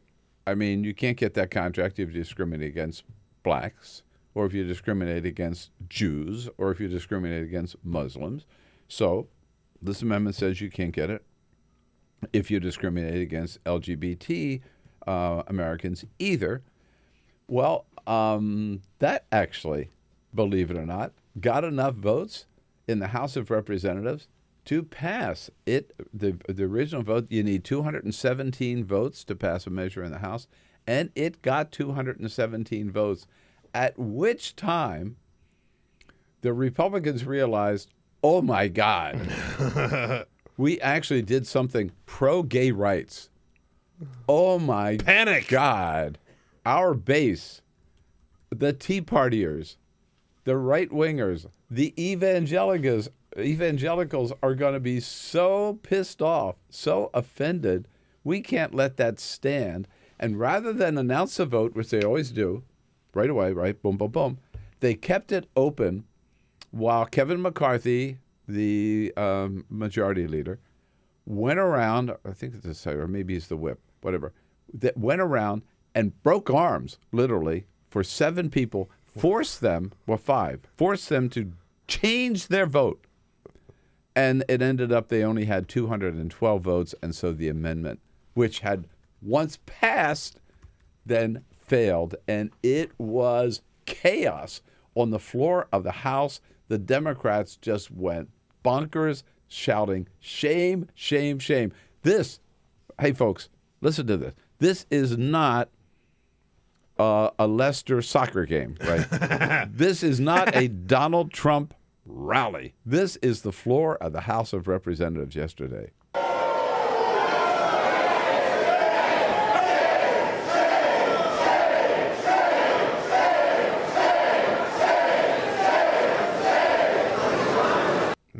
Shame. That's powerful stuff. That man. is powerful stuff. And it was shameful that these members who had voted did the right thing, voted for it, so that LGBT Americans no longer consider second-class citizens and people cannot discriminate against them having voted for it because they voted their conscience. They were forced to put their party over their principles. Steny Hoyer, number 2 ranking Democrat in the House yesterday, just sort of what a shameful act this was.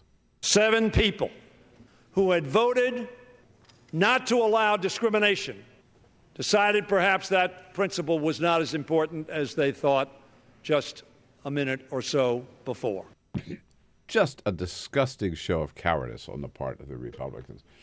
And anti-American behavior and but it really shows who's running that crowd over there, right? Yeah. It's still the Tea Party in charge. It's still the zealots and the right-wing evangelicals who are calling the shots in the Republican Party. Keep belittling minorities in this country. Keep denying opportunities to people of color and Mexican Americans, and keep trampling on the LGBT community. Yeah. Keep it up. And then they wonder why they can't win elections. Yeah. Right. See where that gets you. I'm telling you. Anyhow, they got caught at their own game yesterday. 21 minutes after the hour, take a quick break. We'll be back with your calls and your comments at 866-55-PRESS. On your radio, on TV, and online. This is The Bill Press Show.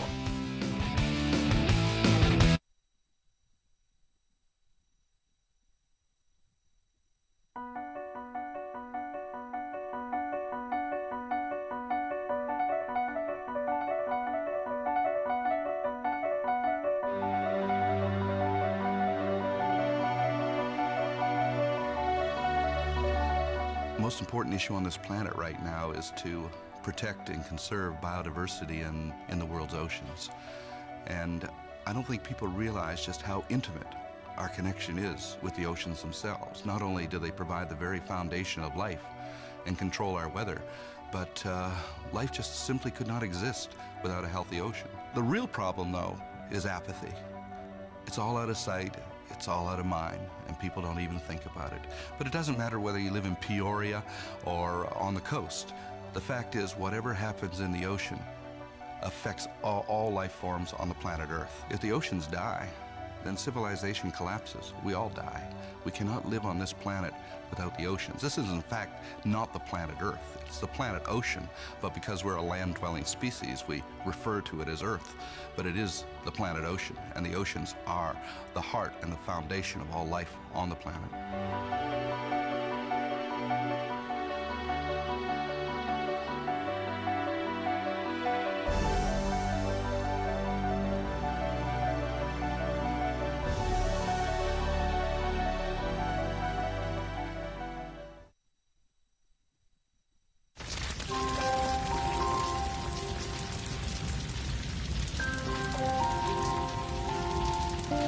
A single ember that escapes from a wildfire can travel more than a mile. That single ember can ignite and destroy your home or even your community. You can't control where the ember will land, only what happens when it does. Get Fire Adapted now at fireadapted.org. Columbine. Virginia Tech. Tucson. Aurora. Fort Hood. Oak Creek. Newtown. Newtown. Newtown. Newtown. How many more? How many more? How many more colleges? How many more classrooms? How many more movie theaters? How many more houses of faith? How many more shopping malls? How many more street corners? How many more? How many more? Enough. Enough. Enough. Enough. Demand a plan. Right now. As a mom. As a dad. As a friend. As a husband. As a wife. As an American. As an American. As an American. As a human being. For the children of Sandy Hook. Demand a plan. No more lists of names. It's not too soon. It's too late. Now is the time. Before we all know someone who loved someone on that list. No more lists. No more. Who they might have been. No more. If we had just done something yesterday. It's time. We can do better than this. We can do better than this. It's time. It's time. It's time for our leaders to act. Demand a plan. Right now. Right now. You! Demand it! Enough. Enough. Enough. Enough.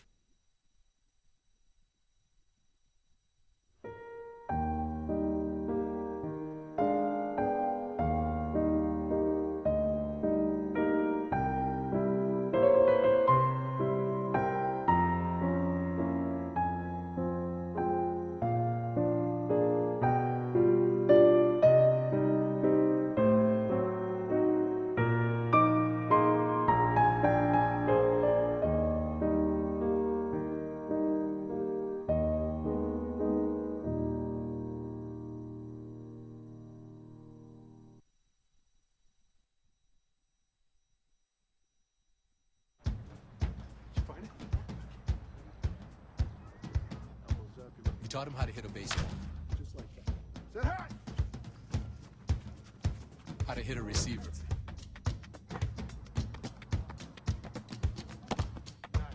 The strike zone. The net. You taught him how to hit the upper corner.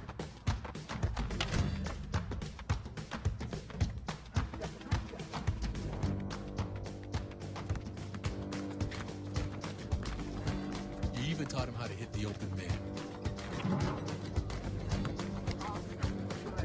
But how much time have you spent teaching him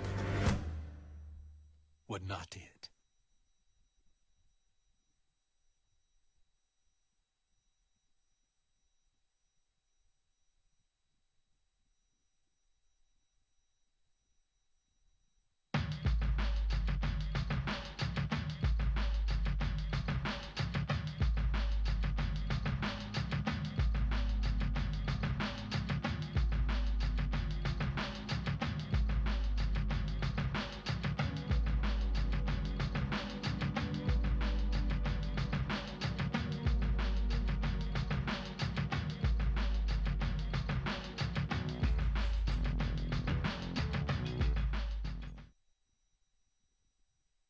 Ellie Beast joins us in the next half hour. Yesterday, two people asked whether Donald Trump was qualified to be president of the United States. First, Chris Cuomo asks Hillary Clinton on CNN. Do you think that Donald Trump is qualified to be president? No, I do not. And I think in this past week, whether it's attacking Great Britain, praising the leader of North Korea. You get the point. Hillary says clearly, no, he is not. Paul Ryan was asked yesterday by a reporter, is Donald Trump qualified to be president? Listen to this answer. Look, I'm not going to litigate this campaign from this podium. We've got a lot of work to do here in the House. We've got an agenda project we're building. Blah, blah, blah, blah, blah, blah, blah, blah, blah, blah, blah. Look, I'm not going to answer that question. You would think the Republican Speaker of the House would say, of course he is. Yeah. Or at least just like, yes. Or, what a dumb question. Instead he says, no, that's a trick question. I'm not going to answer that one because we know the answer is no. This is the Bill Press Show.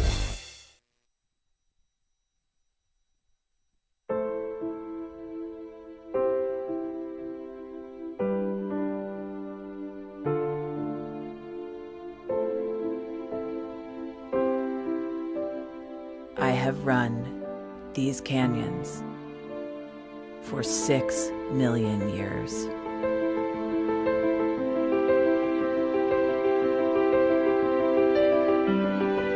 I have traveled from the Rocky Mountains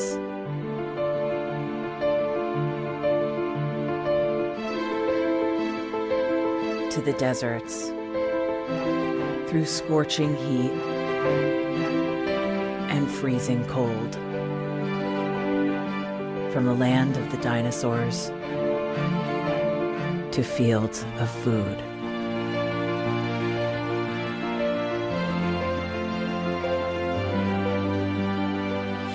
I lend my hand to 7 states, 2 countries, 9 national parks, and 36 million people across an arid West.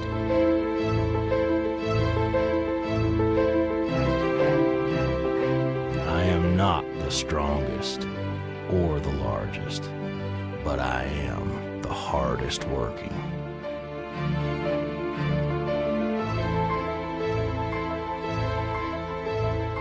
People love me.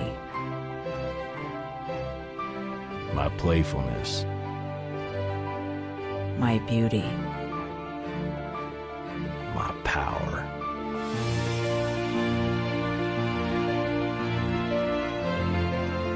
My life.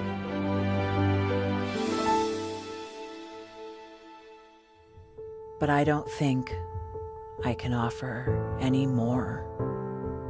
I am tired. I am tired, tapped, and tied. Of the hundreds of major rivers in the world, I am one of the few who no longer kisses the sea. Battles to harness my soul have been won and lost. Use me wisely, and I will sustain you. Use me like you have, and I will break. My name is Red. The Grand River Red. The American Nile. The Canyon Maker. I am the Colorado River. And I am the most endangered river in America.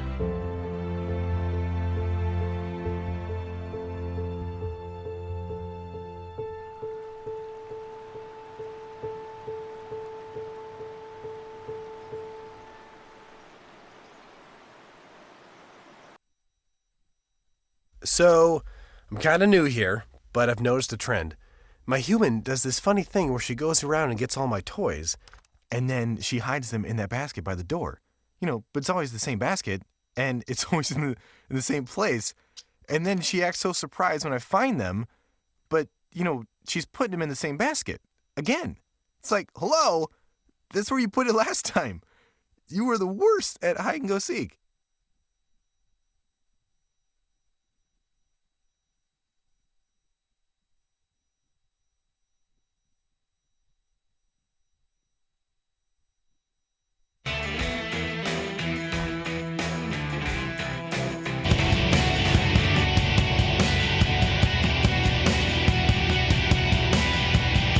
Streaming live video right now at youtube.com/TawkrTV. That's TAWKR-TV. This is The Bill Press Show. Here we are at our studio in Washington, D.C., and there we are with you all across this country, coast to coast, on the radio and on television, on your local Progressive Talk radio station, and on Free Speech TV. Great to see you today on this Friday, May 20th, for the Bill Press Show, brought to you today in part by the United Steelworkers of America and their international president, Leo Gerard. The United Steelworkers, North America's largest industrial union, representing over 1.2 million active and retired members. Check out their good work, kind of reinvigorating and recreating the steel industry here in this country at usw.org. A lot going on in politics these days, and one of the most unusual stories we've seen this week is while Donald Trump is saying we need to ban all Muslims in this country, a United States Senator, former, on his deathbed, is so embarrassed by this that he goes out of his way to apologize to Muslims in that hospital before he passes on. That story was reported first. He broke the story by Tim Mack, our good friend, senior correspondent for the Daily Beast, who joins us in studio this Friday. Hello, Tim. Hey, how are you? I'm good. How are you? I'm feeling good. I'm feeling fresh this morning. You're better than us, then. You're going to leg up on most of better us than here we are on the show. For us, it's Friday and we're dragging our butts. But anyhow, yeah, you're doing good and having a lot of fun covering this 2016 race. Hard not to have some fun. I mean, it's terrible for the country, but it's good for the stories, right? Like as a storyteller, you can't help but think, oh yeah, you got a lot of material here. I would say for Trump, it's good for talk radio, bad for the country, right? Yeah. So. This senator Bob Bennett, tell us what happened, how you found out about it. Okay, well, so Bob Bennett is a 3-term senator from a Utah. Real class act. He's really well respected, and it's part of the old guard, a kind of politician that we don't regularly see now. Yeah, a more pragmatic, moderate version of republicanism. More kind of private. He was seen by a lot of people as kind of an odd dude, but also a very religious one and a very kind of upstanding individual who was willing to work across party lines and was actually personally close friends with a lot of Democrats and had no problem, viewed that as not a problem at all. Yeah. And so he lost out in 2010 during that Tea Party wave. He lost in a caucus. And Utah Republicans eventually, just a couple thousand of them. He had an approval rating at the time of I think over 70% in the state. So the people stunning when he lost. The Tea Party took him on, as you say, in the caucus. Yeah, in a caucus, a couple thousand Republicans made the choice not to nominate him again, and essentially that's the ball game in Utah, right? And so they sent Mike Lee to the Senate instead, who's a lawyer and very has been someone who. Views himself as a constitutionalist and has also gummed up the works on a lot of various issues. Ted Cruz's best friend and sole ally, and that says all you need to know about Mike Lee. Well, I mean, Mike, one of the stories that I reported out. Seriously. The only friend Ted Cruz had one friend in the Congress, Mike Lee. Yeah. Well, one story that I broke was that Mike Lee was the one person personally holding up money for Flint. After the water crisis, that doesn't surprise me. He put an anonymous hold on moving forward to sending money and to fix water infrastructure. So these two men could not be more different. And Bob Bennett, I wrote about this week in the Daily Beast, he's a man who's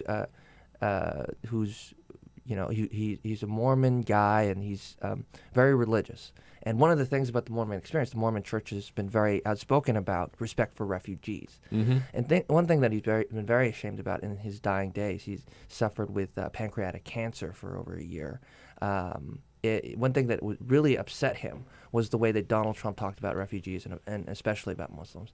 And in his last months, he made a real effort to try to reach out to Muslims and apologize on behalf of Donald Trump and tell them, American Muslims, that he welcomed them here in the United States and was glad that they were here, which is something you don't hear a lot about in the Republican Party nowadays. Right. You hear there are isolated flashes of that from some corners of the GOP, but it's notable when it happens. Yeah, the largest and loudest voice is saying, and Republican voters are agreeing through their votes.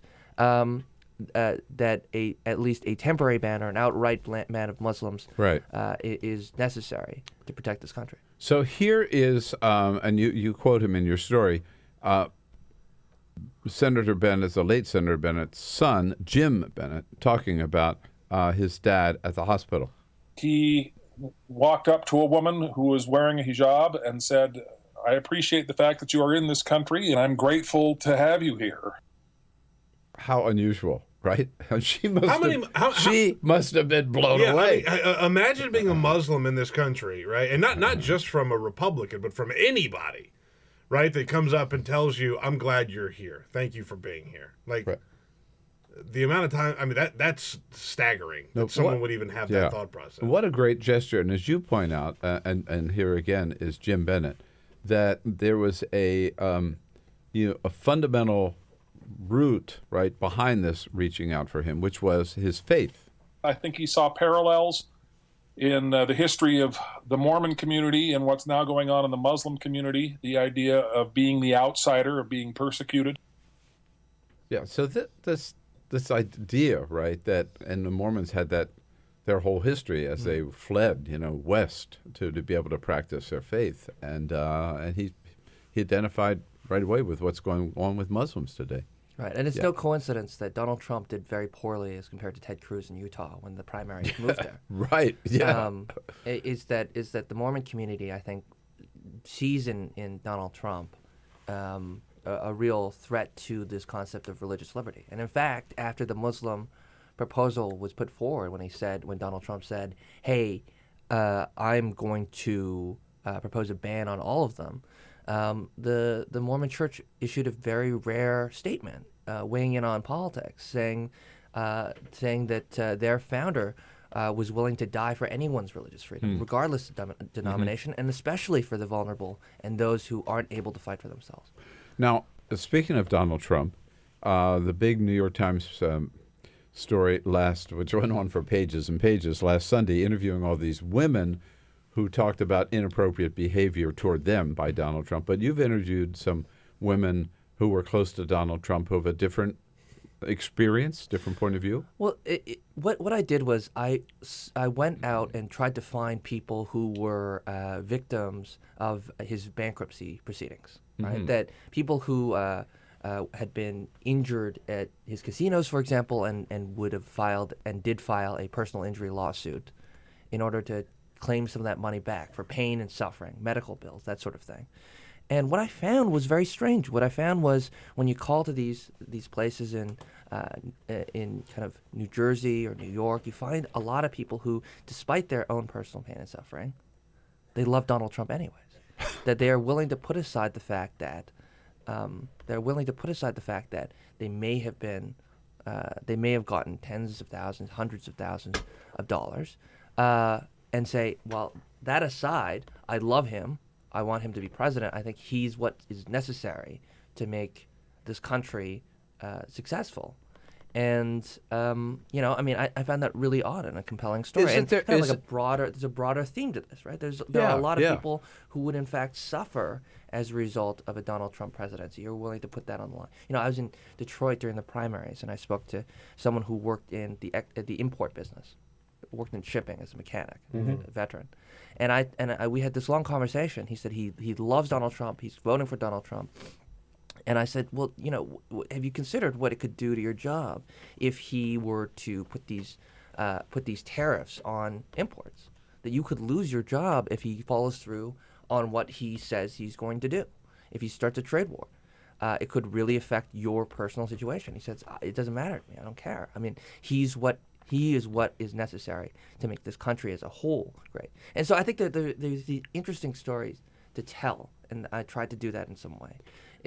About people who could lose out a lot, but put all that aside, their personal situation aside, to try to buy into this mythology of Donald Trump. It is very strange and difficult to understand. So with these people,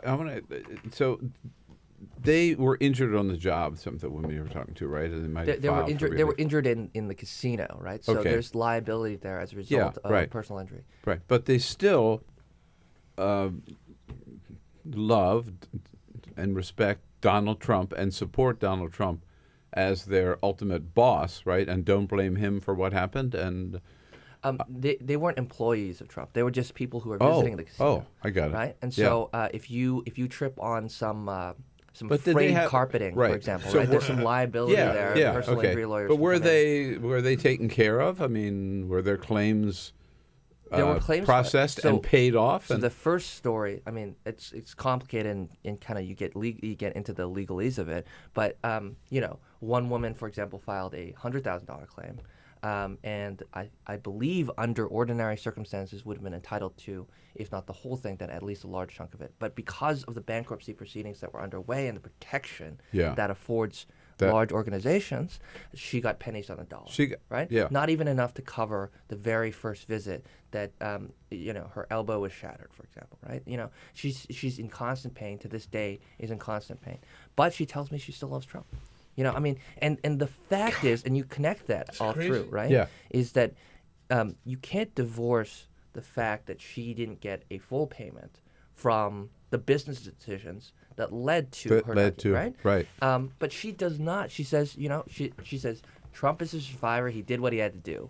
He may have screwed me, But he did what he had to do. These are like, And there's like- these are like people in state after state after state who vote against their own economic self-interest. Yeah. And, yeah. It's amazing. In a sense, it carries through. The theme carries through their whole lives. In a sense, they get what they deserve, right?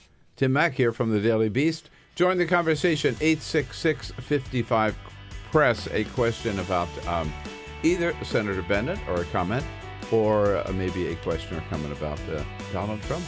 Hi. He abused me, but I still love him. 866-55-PRESS. Can't catch the entire show? Listen to BP in 3, where we turn 3 hours into 3 minutes. Find it every day at BP Show on Twitter or at BillPressShow.com.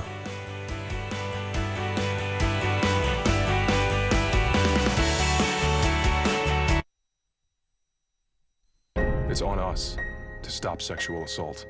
To get in the way before it happens.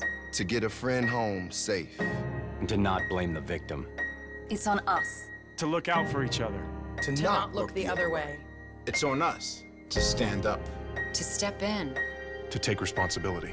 It's on us, all of us, to stop sexual assault. Learn how and take the pledge at itsonus.org.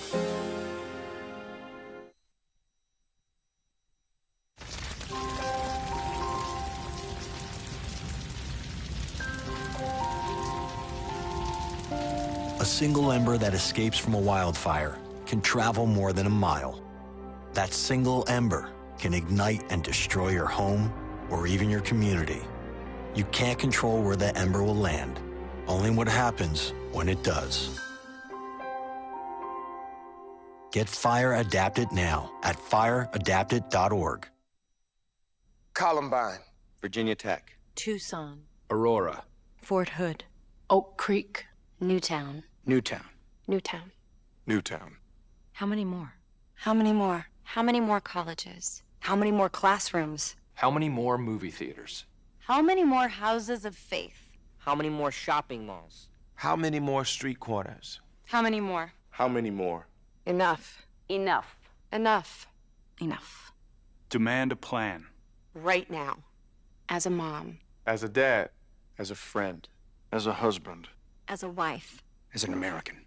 As an American. As an American. As a human being. For the children of Sandy Hook. Demand a plan. No more lists of names. It's not too soon. It's too late.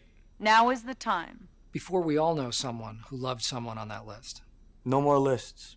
No more. Who they might have been. No more. If we had just done something yesterday. It's time. We can do better than this. We can do better than this. It's time. It's time. It's time for our leaders to act. Demand a plan. Right now. Right now. You! Demand it! Enough. Enough. Enough. Enough.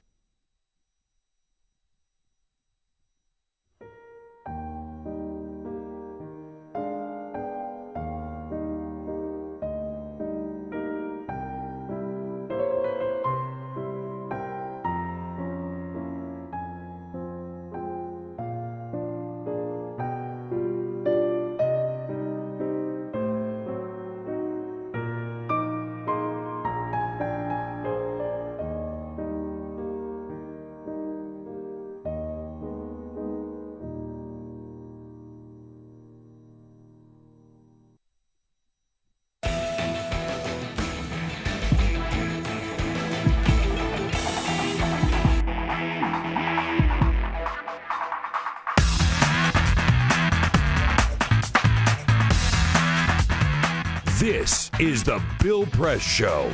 Here we go now, 11 minutes before the top of the hour.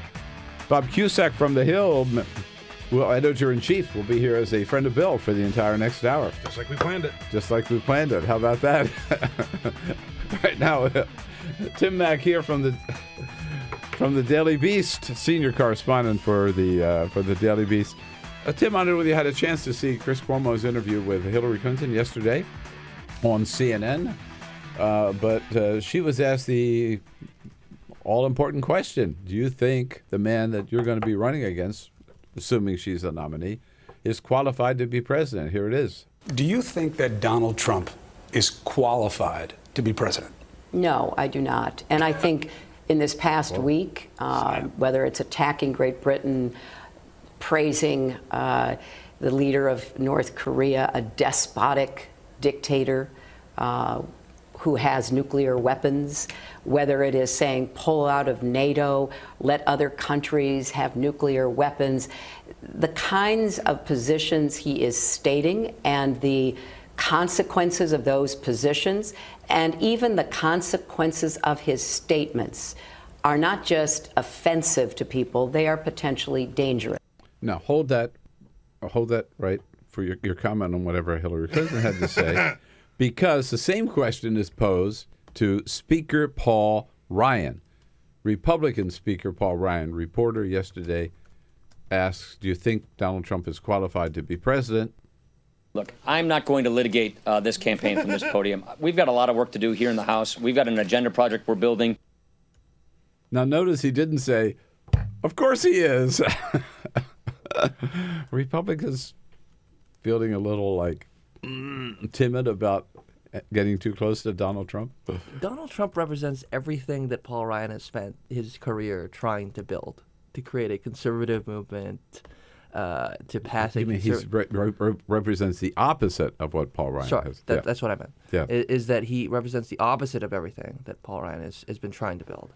And so he must be in private sitting there wondering what the heck happened here? You know, how in this field of 16 candidates did we get the one guy that is most opposed to everything that I stand for? And now I've got to deal with him. He might be president. He's the nominee. He's taking over the party and a lot of the party apparatus. How did I end up in this terrible situation? It's fun to watch him squirm. It's sad. It's sad. Yeah. It's sad in some ways because I think that, like, especially standing next to Donald Trump, Paul Ryan is a good man. He believes in what he says. It's sad the way that like a dark comedy is sad, right? Like, you know, this whole campaign has been sad in that way. But you know, totally. At some point, Paul Ryan's going to have to endorse Donald Trump, and that's going to be it's going to happen. That's really going to be sad. There's one other item here I wanted to ask you about. Yesterday, the NFL said that they're going to return $723,000 to the Pentagon, that the Pentagon paid them for staging patriotic events at NFL games. That's pretty disgusting, isn't it? I mean, how did that happen? This is something that was uncovered by the two Arizona senators, Senator McCain and Senator Flake. And they regularly do these sorts of investigations into kind of taxpayer or government fund waste, okay? And they found out that these millions and millions of dollars have been paid by the U.S. government to the NFL for various patriotic activities. We're talking things like, you know, flybys with jets and or the color guard and that kind of stuff. Yeah, things like that. Now, the NFL contends, hey, look, we give away free tickets, we fundraise for veterans, we do all these things. But, yeah, we did take $700,000 from the U.S. taxpayer for to show acts of patriotism, which is just mind-boggling, right? One more black eye for the NFL, right? Well, they haven't had a good year. No, they're a bad organization, man. They really are. Yeah.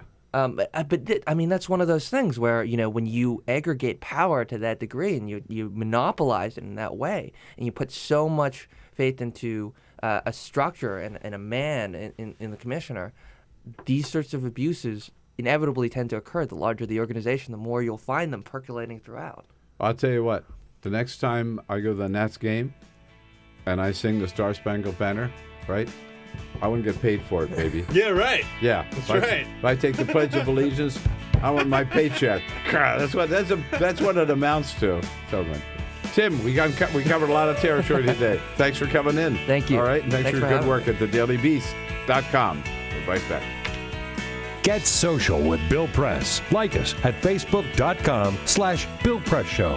This is The Bill Press Show.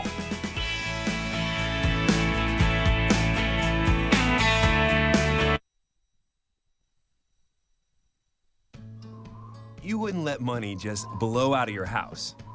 So when your AC or heater is on, make sure the doors, windows, and fireplace flue are shut tight. If you're headed out, turn down the AC. Or lower the heat by 10 degrees. And always keep your water heater set at 120. A little bit of common sense goes a long way. Get more great tips at energysaver.gov. So, I'm kind of new here, but I've noticed a trend. My human does this funny thing where she goes around and gets all my toys, and then she hides them in that basket by the door. You know, but it's always the same basket, and it's always in the same place. And then she acts so surprised when I find them, but, you know, she's putting them in the same basket. Again. It's like, hello, that's where you put it last time. You were the worst at hide and go seek.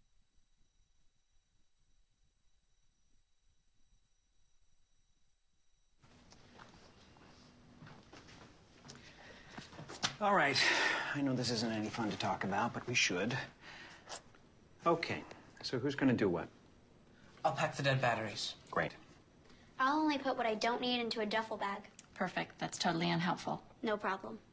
Meanwhile, I will try to comfort everyone by speaking in a calm voice. And I'll try to get the generator going without any gas. Oh, let's not forget the cell phones, which probably won't work. Right. And who is going to handle supplies? I can forget to do a list for us. Thanks, pal. Well, I think we couldn't be any less prepared. I'm proud of you guys.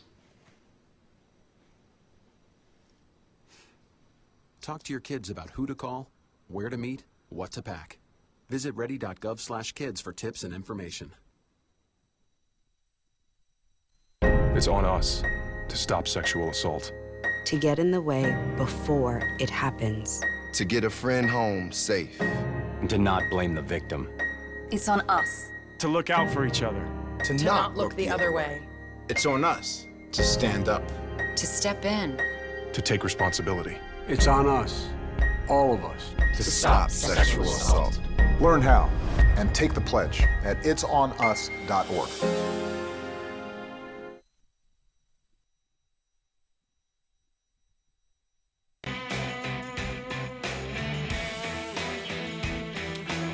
Oh, no, you don't. Not ready for the weekend yet. We have another hour coming up here. Hour number 3 on the Bill Press Show. Remember, 5 o'clock Eastern is when you catch us on Free Speech TV, 4 Central, 2 Pacific. But if you wanted to watch the third hour right away, go to our video stream. It's easy. YouTube.com/TawkrTV.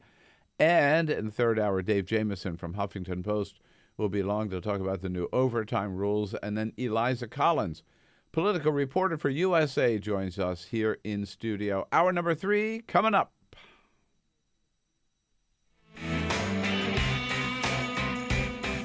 The Hill will be coming in as our friend of Bill for the entire hour. We're going to be joined by Dave Jameson from the Huffington Post and Eliza Collins from USA Today. An embarrassment of riches. Yeah, I'm telling you. Does Cyprian have enough camera space for all these people? I think so. We'll make it happen. President Bob, a pretty light schedule. He gets a daily briefing today, and then he gets a briefing on the Zika virus. Briefing at daily briefing at 10, and the Zika virus briefing at 11. And then he's got the rest of the day off. I don't know where he's going, what his plans are. Is it warm enough for a round of golf? Should be. It's sunny all day today. Is it? Yes, sunny? indeed. All right. Got to be. Just see the sun for the first day Not in for a long, month. though. And our briefing at 1 o'clock today with Deputy Press Secretary Eric Schultz. This Back with Bob is the Cusack. Bill Press Show.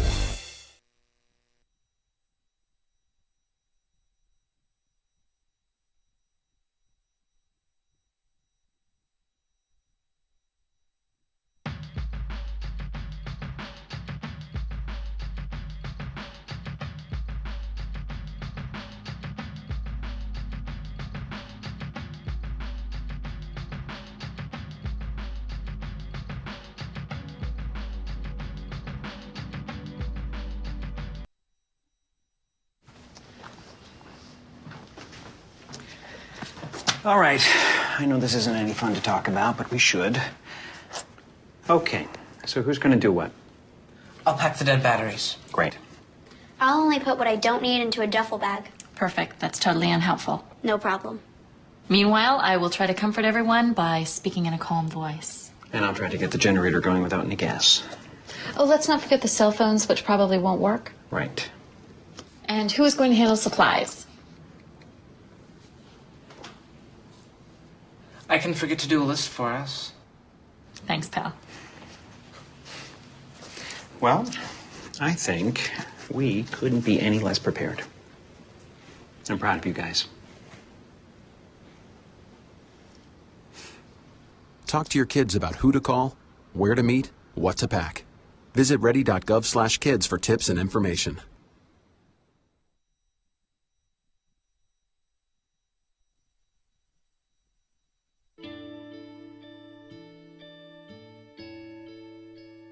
Calls me googly eyes. You know you're beautiful, right? You know that? Even you are beautiful.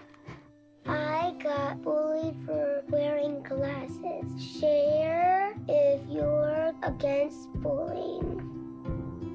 We put it out there, just took off. 3 million people have shared this post. Don't let bullies get you down. I stand with you. Our whole family's wearing glasses. I wear glasses and I'm proud. I even have the army on my team. All the kind comments brought my child joy. I don't feel thank you is enough. Thanks.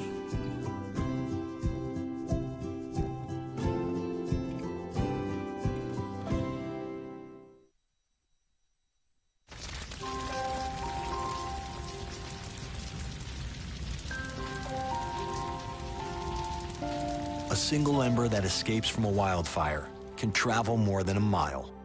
That single ember can ignite and destroy your home or even your community. You can't control where that ember will land, only what happens when it does. Get Fire Adapted now at fireadapted.org. I wanted to find a bank with a purpose. I wanted to find a place that would take my money and not use it to cause the financial crisis, but to fix the financial crisis and to help end income inequality. The people that we employ are usually clients right off the streets. They don't have an account, but Amalgamated is willing to get that started for them.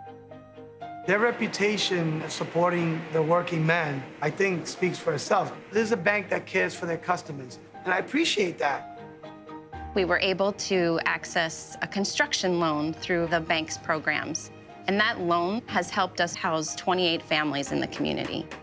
Amalgamated is a bank that was started for and about working people.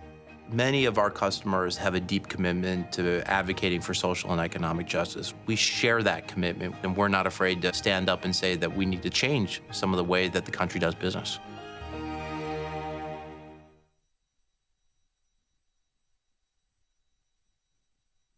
I grew up in the housing projects of Cleveland.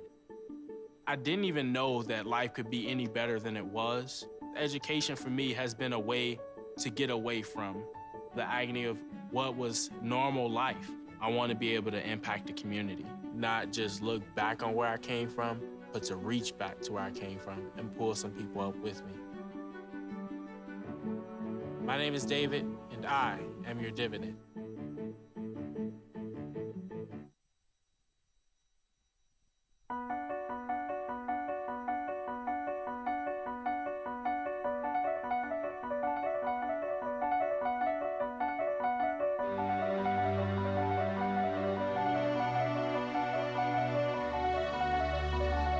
The most important issue on this planet right now is to protect and conserve biodiversity in the world's oceans. And I don't think people realize just how intimate our connection is with the oceans themselves. Not only do they provide the very foundation of life and control our weather, but life just simply could not exist without a healthy ocean. The real problem, though, is apathy. It's all out of sight. It's all out of mind, and people don't even think about it. But it doesn't matter whether you live in Peoria or on the coast. The fact is, whatever happens in the ocean affects all life forms on the planet Earth. If the oceans die, then civilization collapses. We all die. We cannot live on this planet without the oceans. This is, in fact, not the planet Earth. It's the planet ocean, but because we're a land-dwelling species, we refer to it as Earth. But it is the planet ocean, and the oceans are the heart and the foundation of all life on the planet.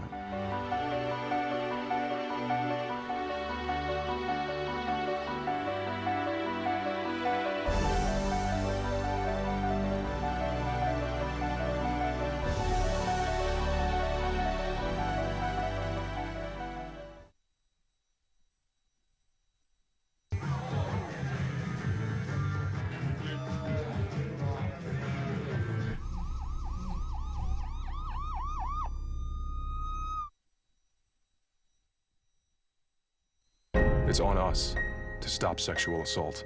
To get in the way before it happens. To get a friend home safe.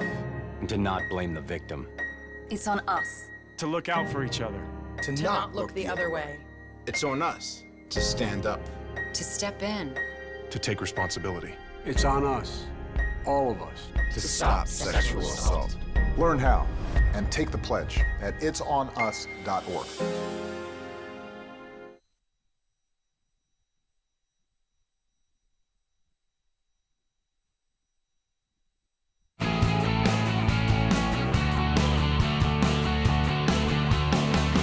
Broadcasting around the nation, on your radio, on your TV, and online. This is The Bill Press Show. Well, what do you know? House Republicans yesterday almost passed an amendment to protect gay rights in this country. Almost. And once they realized what they had done, they changed their votes to go back to intolerance and discrimination, which is a Republican hallmark, I'm afraid. Hello, everybody. It is Friday, May 20. This is the Bill Press Show. So good to see you today. You're looking good for a Friday. You're as excited as we are to get into the weekend. And we welcome you to the program, whether you're listening on your local progressive talk radio station nationwide or watching on Free Speech TV. Thanks for joining us.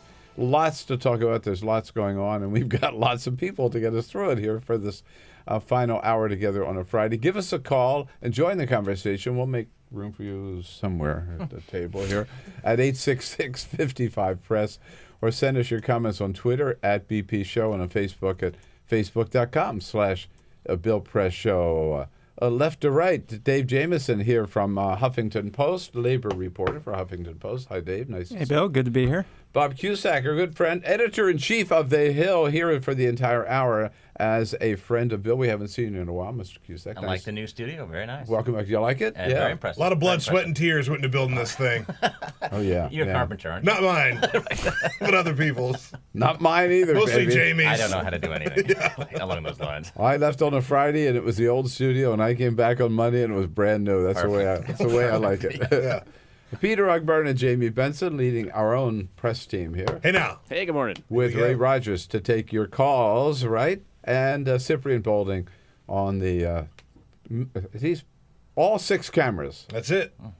That he's taking care of. Man of them all. Man, I'm telling you. So Donald Trump was out yesterday in New Jersey helping his friend Chris Christie. You know, no such thing as a free lunch, I guess, with Chris Christie. He might have endorsed Donald Trump, but he got paid back last night. Donald Trump appeared, and he paid off Christie's entire debt. But Donald Trump can't help but poking a little fun at Chris Christie, a little bit. So last night he was talking about this Nestle's plant, which is Nabisco plant, yeah. Out in Wisconsin, is it? Chicago. It's in Chicago. Chicago. Mondelez is the owner, yeah. That was packing up and leaving or threatening to, and Donald Trump says, here's what he's doing about it. A little poke at Chris Christie. I'm not eating Oreos anymore, you know that. But neither is Chris. You're not eating Oreos anymore. No more Oreos for either of us, Chris. Don't feel bad for either of us. No more Oreos for you, Chris. I'm not making fun of your stomach. Because I'm not eating it either. Yeah. This is like a Laurel and Hardy routine. It is, isn't it? No. Totally is. All right, Chris, no more Oreos. Put those Oreos down. Pretty funny. Yeah. Pretty good. Yeah. Pretty good. I noticed that Mary Pat Christie was not standing in back of Donald Trump this time as he spoke. That won't happen again. They figured that optics mistake out. Yeah. So we got lots to cover this hour, and we will. I'm going to start with yesterday was sort of I thought almost a really window into this general election, 2016, because you have the worst thing we fear, what really appears now, everybody's almost saying, is clearly an act of terrorism with the downing of Egypt Air 804, and comments by both Donald Trump and Hillary Clinton about that act of terrorism. The contrast. Okay, here is Donald Trump at the Chris Christie event last night. A plane got blown out of the sky. And if anybody thinks it wasn't blown out of the sky, you're 100% wrong, folks, okay? You're 100% wrong. So there it is, the aviation expert, right? By the way, his first comment on it came at 6:42 yesterday morning, before we knew anything other than a plane was missing, that he declared it was an act of terrorism, basically because of the weak foreign policy of Barack Obama and Hillary Clinton. Then Hillary is interviewed by Chris Cuomo on CNN later in the day. She's asked about it. Little difference in approach. Well, Chris, it does appear that it was an act of terrorism. Exactly how, of course, the investigation will have to determine. But it, once again, shines a very bright light on the threats that we face from organized terror groups. ISIS, of course, but then there are other networks of terrorists that have to be hunted down and defeated. A little contrast, right, in styles. That was more than 140 characters. What it is. So, no, I heard someone on Fox criticizing President Obama for not coming out and saying something when we didn't know anything that had gone on, and praising Trump. And yes, this might be terrorism, but the fact that you're going right to terrorism right away without knowing anything, basically in the first couple hours, I mean, maybe it works for Trump, but clearly, it is a different approach. And it speaks to the temperament, right, for the person who's going to be in the Oval Office, making the decision, finger on the button. Yeah, and that's what former Defense Secretary Robert Gates said, that Clinton needs to make this election about temperament. Now, she's also focused on the word danger, and he's dangerous. But, you look at the polls right now, and she has a lead, but this is not a blowout at this time. So, and of course, with the fighting between Bernie Sanders and Hillary Clinton, that's not going to help her probably over the next several weeks, if not months, depending on if he goes all the way to the convention. So, but I think temperament is something you're probably going to hear the Clinton campaign talk more about. Mm-hmm. He's got a history of conspiracy theories, Obama and the birth certificate and stuff. So you got to ask, when you have that mentality dealing with crises in real time and terrorism, you're going to get stuff like that, him shooting off. What it does, I mean, to what extent foreign policy is going to be the determinative issue in this election, we don't really know. It hasn't been so far, right? Right. But if it does get there, I mean, what does he bring to the table in terms of foreign policy? I mean, yesterday he made a big thing also in that speech that she won't even say the words radical Islamic terrorism. I will, as if, okay, therefore I am the expert, right? I mean, that's about the depth of his thinking on foreign policy or experience, so far as I know. Yeah, and I think if it's about experience and people go to the polls, then Hillary Clinton's going to win. But his whole thing is strength, and whether that's an inch deep or not, but it's all about strength, and I'm going to go after ISIS. Projecting strength. That's all. You never hear him apologizing. He always doubles down. That's his whole mantra. So, it worked in the Republican primary. The general election is a very different electorate. But, yeah, I mean, if you look at experience, then that's Hillary Clinton's thing. But Hillary Clinton said repeatedly, remember in 2008, she repeatedly said, I have 35 years of experience, and Barack Obama beat her. Right. So. But, so last night on CNN, there was a guy there, I apologize, I don't even remember his name, who was there speaking up for defending Donald Trump. And Don Lemon said, wait, when you were here a couple of months ago, you said Donald Trump doesn't know anything about foreign policy. And here now, you're here tonight defending him. He says, well, I'd rather have him than Hillary Clinton. But Don said, but you said he knows nothing about foreign policy. And this guy said, oh, yeah, but he can learn that. Does that work, Dave? I think what we need is Don Lemon interviewing Donald Trump about plane disappearance. That's going to be good television. Well, I don't know whether I have the opportunity. Wait a minute. The remarkable thing here is that the Republican Party is actually getting behind Trump. And I did not see that happening three weeks ago. And then division's more on the Democratic side now. Remarkable. I told the story on the air yesterday. So I'm at CNN in New York Wednesday morning. And when I went into the green room, there was this guy. And I said, it looked a little familiar. I was just sitting there by himself. And I realized it was Steve Forbes. Really? Former presidential candidate, one of the wealthiest men on the planet, right? And so I said hello, and we'd met before. He was a guest on Crossfire several times. And so I said, so Steve, are you supporting Donald Trump? What did he say? And he just looked very embarrassed, and he said, I said I would support the Republican nominee. There you go. Well, that sounds like a lot like Marco Rubio, who won't say the words Donald Trump, just will say on camera, I'll support the nominee. That's their fallback position, right? Now, not everybody is really enthusiastic. So the question yesterday was asked, now let's go back to the same interview, with Hillary Clinton and Chris Cuomo. Is Donald Trump qualified to be president? Do you think that Donald Trump is qualified to be president? No, I do not. And I think in this past week, whether it's attacking Great Britain, praising the leader of North Korea, a despotic... She goes on and on. And you get the point, right? The same question yesterday, Dave and Bob and Peter, is asked of Paul Ryan by a reporter at his news briefing. Do you think Donald Trump is qualified to be president? That's the answer. All right, question. I'm not going to litigate this campaign from this podium. We've got a lot of work to do here in the House. We've got an agenda project we're building. Won't say the word yes, and then move on. Is it that difficult? Or say, of course he is, right? Or He could have said, what do you mean by qualified?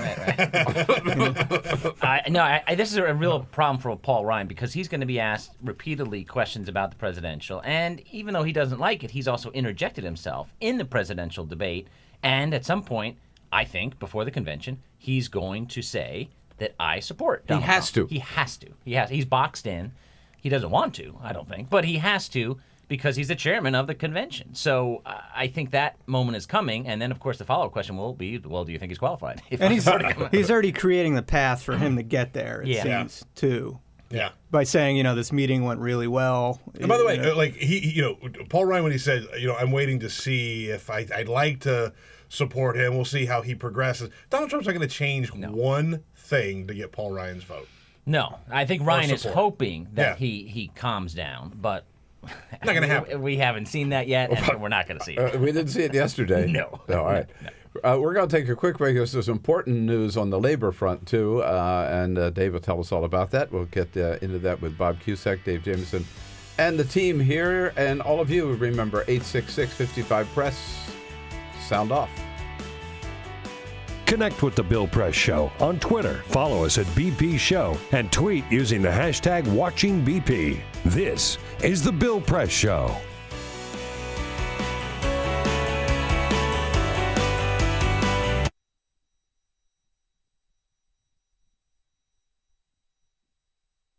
This is the story of my grandfather. When I was 19 years old, his right hand was crushed in a printing press. He was supposed to lose the hand, but a young doctor saved it just in time for the war. This is the story of the war.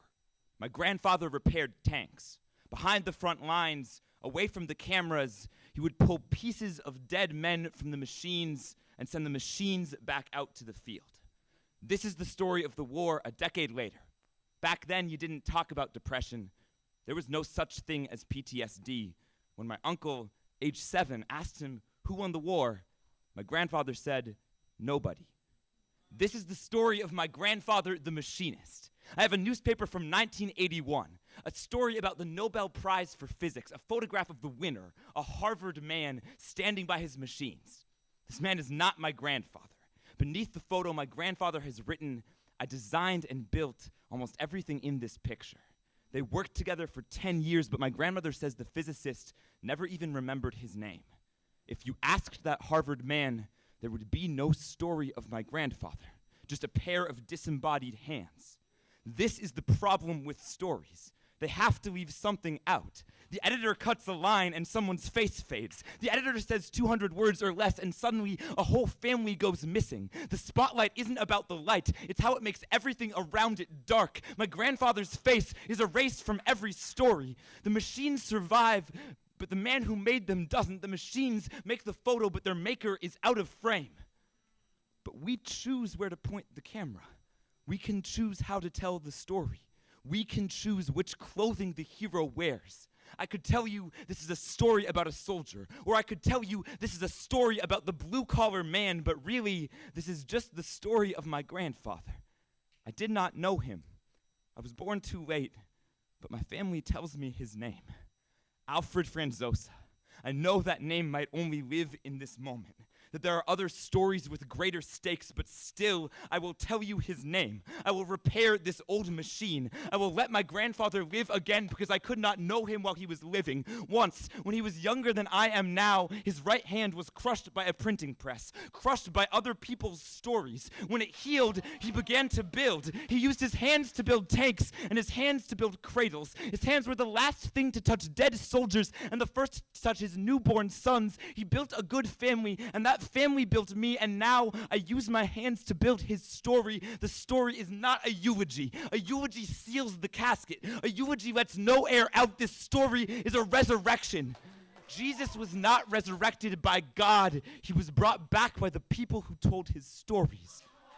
It does not take a miracle to raise the dead, to leave behind the tombstone and take the name with you.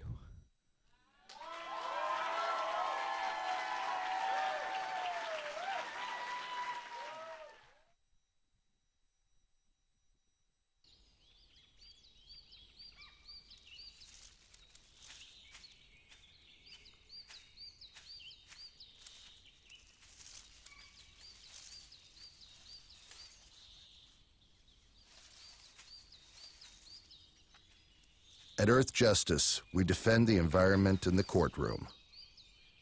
Join our fight. When you take a seat, you take a stand.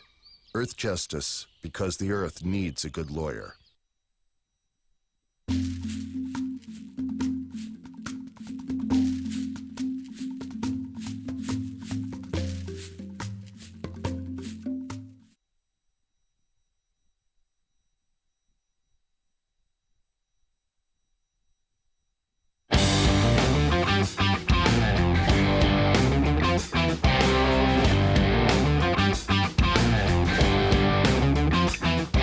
This is the Bill Press Show. Hey, at 22 minutes after the hour here with Bob Cusack from the Hills, a friend of Bill the entire hour, Dave Jamieson from Huffington Post. Dave, I want to ask you, President Obama issuing some rules this week on overtime pay. What's that all about? It's a really, really big deal, actually. What it's going to do is vastly expand the pool of workers in this country who are eligible for overtime pay. That's when you work more than 40 hours in a week, you're getting paid time and a half for any of that extra time. The share of workers. Just federal contractors? No, this is everybody. This is the whole. This is the entire economy. Yeah. Yeah. So, there's a lot the White House has wanted to do on this front. They want a minimum wage hike. They can't do that. Republicans have been blocking that. This is one thing they can do unilaterally, and they're doing it. And the impact, it's almost as big as a minimum wage hike in terms of the effect it's going to have on so many people. They're talking at least 4 million people. It could be closer to 10 million who are going to be affected by this. That's amazing. It's like the numbers are staggering. I was just reading one thing about just the restaurant industry alone, how so many people that work in the restaurant industry have gotten screwed for so long because you always end up working some overtime, like inevitably. Yeah, you go back a few decades, you go back to the mid-'70s, like 60%, 62% of salaried workers were eligible for overtime. Now that's gone all the way down to 7%, just because they don't update the rules. And so the rules don't change, and gradually over time, fewer and fewer people have been eligible for overtime. And so the effect of that is people either they're working extra hours and they aren't getting paid. You're essentially, if you're on salary, a classic example is somebody who manages a retail store, right? I run a dollar store. I might be getting paid $30,000 to run that store, but since I'm not eligible for overtime, the company has an incentive to just pile work on me. I've interviewed people who work 60, 70, 80 hours a week for a flat 30 grand.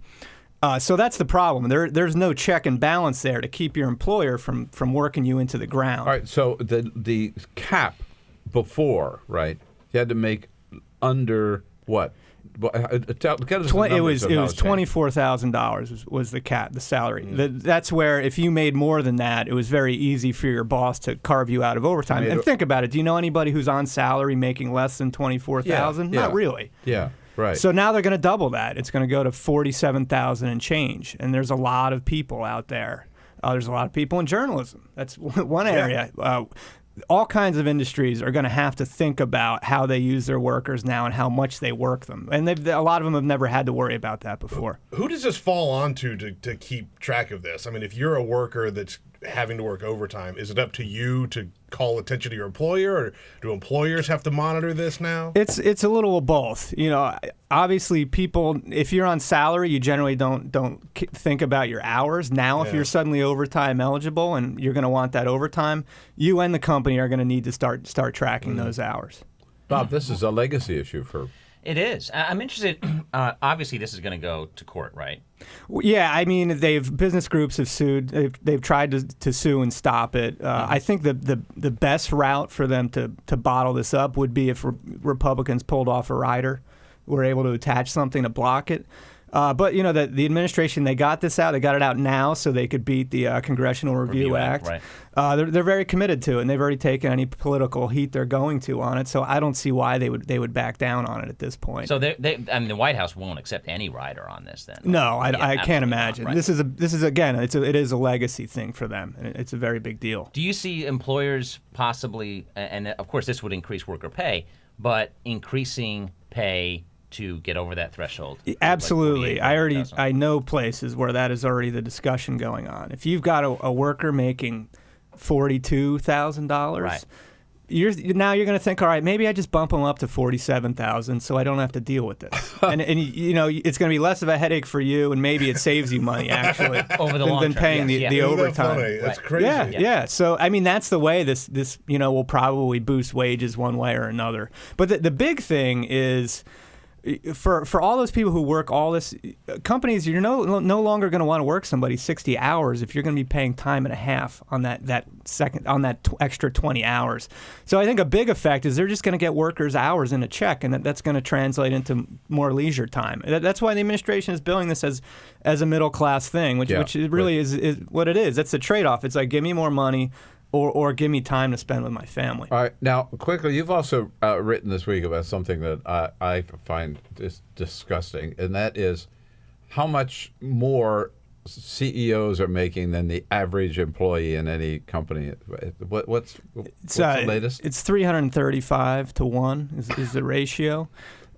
And what's really notable about it, that's kind of an abstract number. It used to be like 20 to 1 or 30 to 1 in that range. That's what's important. It was 42 to 1 back, in the 80s. So when you think about how much that gap has grown, it's pretty alarming.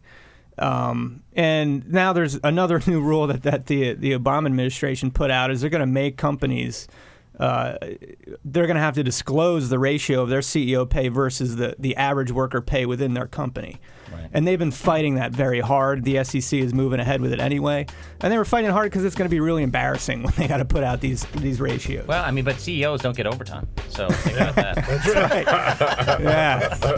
It's tough. Well, tough life. How about let's reduce them down to like 45 grand? Then they would get overtime. You think they would take that deal? Hey, Dave, thanks so much for coming in. Hey, my pleasure. I'll talk to you soon. Stay around. Is the Bill Press Show.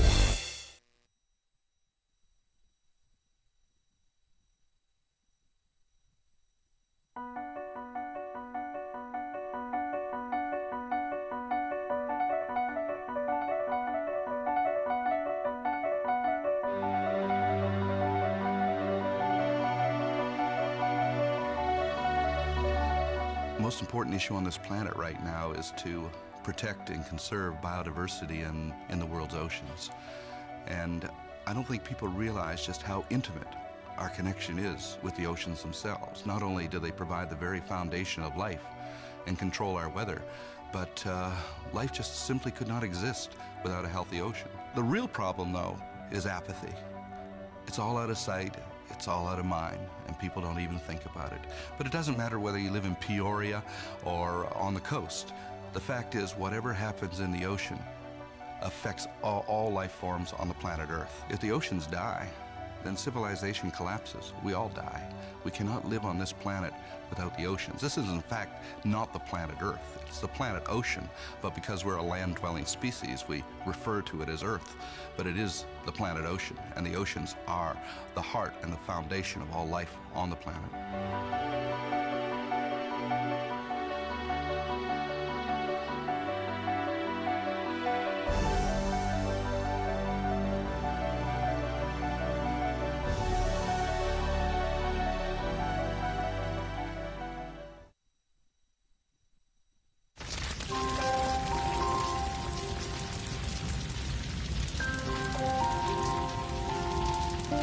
A single ember that escapes from a wildfire can travel more than a mile. That single ember can ignite and destroy your home or even your community. You can't control where that ember will land, only what happens when it does. Get Fire Adapted now at fireadapted.org. Columbine, Virginia Tech, Tucson, Aurora, Fort Hood, Oak Creek, Newtown. Newtown, Newtown. Newtown. How many more? How many more? How many more colleges? How many more classrooms? How many more movie theaters? How many more houses of faith? How many more shopping malls? How many more street corners? How many more? How many more? Enough. Enough. Enough. Enough. Demand a plan. Right now. As a mom. As a dad. As a friend. As a husband. As a wife. As an American. As an American. As an American. As a human being. For the children of Sandy Hook. Demand a plan. No more lists of names. It's not too soon. It's too late. Now is the time. Before we all know someone who loved someone on that list. No more lists. No more. Who they might have been. No more. If we had just done something yesterday. It's time. We can do better than this. We can do better than this. It's time. It's time. It's time for our leaders to act. Demand a plan. Right now. Right now. You! Demand it! Enough. Enough. Enough. Enough.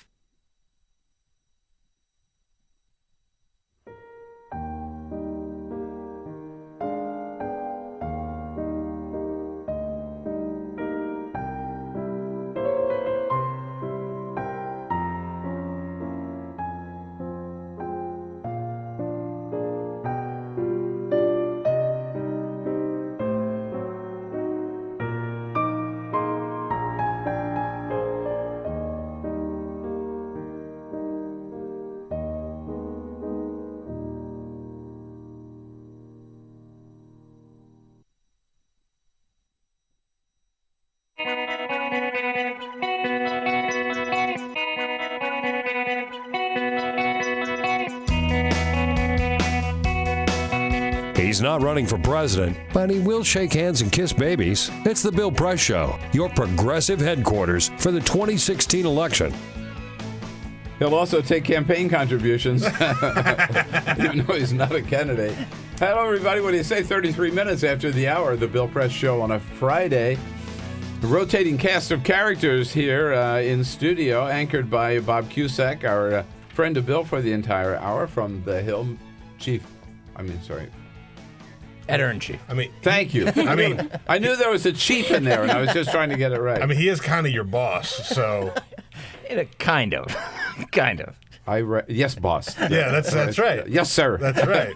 That's right. My column on a Tuesday for the Hill. Yeah, thank you, boss. Nice to be here.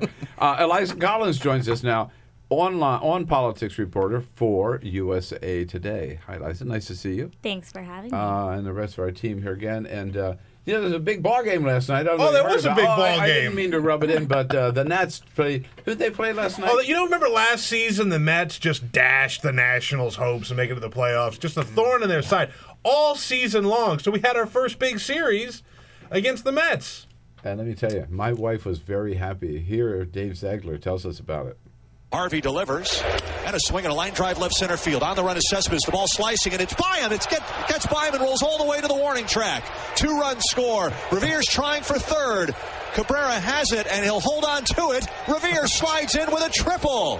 Oh. Ben Revere with his second triple of the year. The Nationals lead it 9-1. Ben Revere was 2 for his previous 36 in his 2 innings in this inning, and it is good night to the Dark Knight. Oh, the Dark Knight is kind of a joker this season. He's had a rough one. I'm a big Mets fan and had a great season last year. Of course, we didn't win the World Series, but we won the pennant. And but settle in, guys. It's a long season. We're 2.5 behind you. Mets are going to be here next week. That's right. That's right. Oh, But- no, is that Yeah, right? they're going to be here next week. No, we have tickets next week. Oh, good. It's the Nats are angry though, and they're playing very well. Yeah, they are. Strasburg is unbelievable this year. Yeah, Strasburg is great. Daniel Murphy, former Met. Former Met. He's a great player. Laid into him last We're night. missing it. He's hitting 400 right now. Unbelievable. Ooh, whoa. Okay. So nice to see you, Bob. There's an interesting story, Eliza and Bob both want to ask you about in the Washington Post this morning, which gets to a question I want to kick around, which is, what does Bernie Sanders want? And what is he likely to get? What does he want, Eliza? Let's say we know he wants a nomination. Right. Looks like he's not going to get that. But What's that's next? That's not all he wants, right?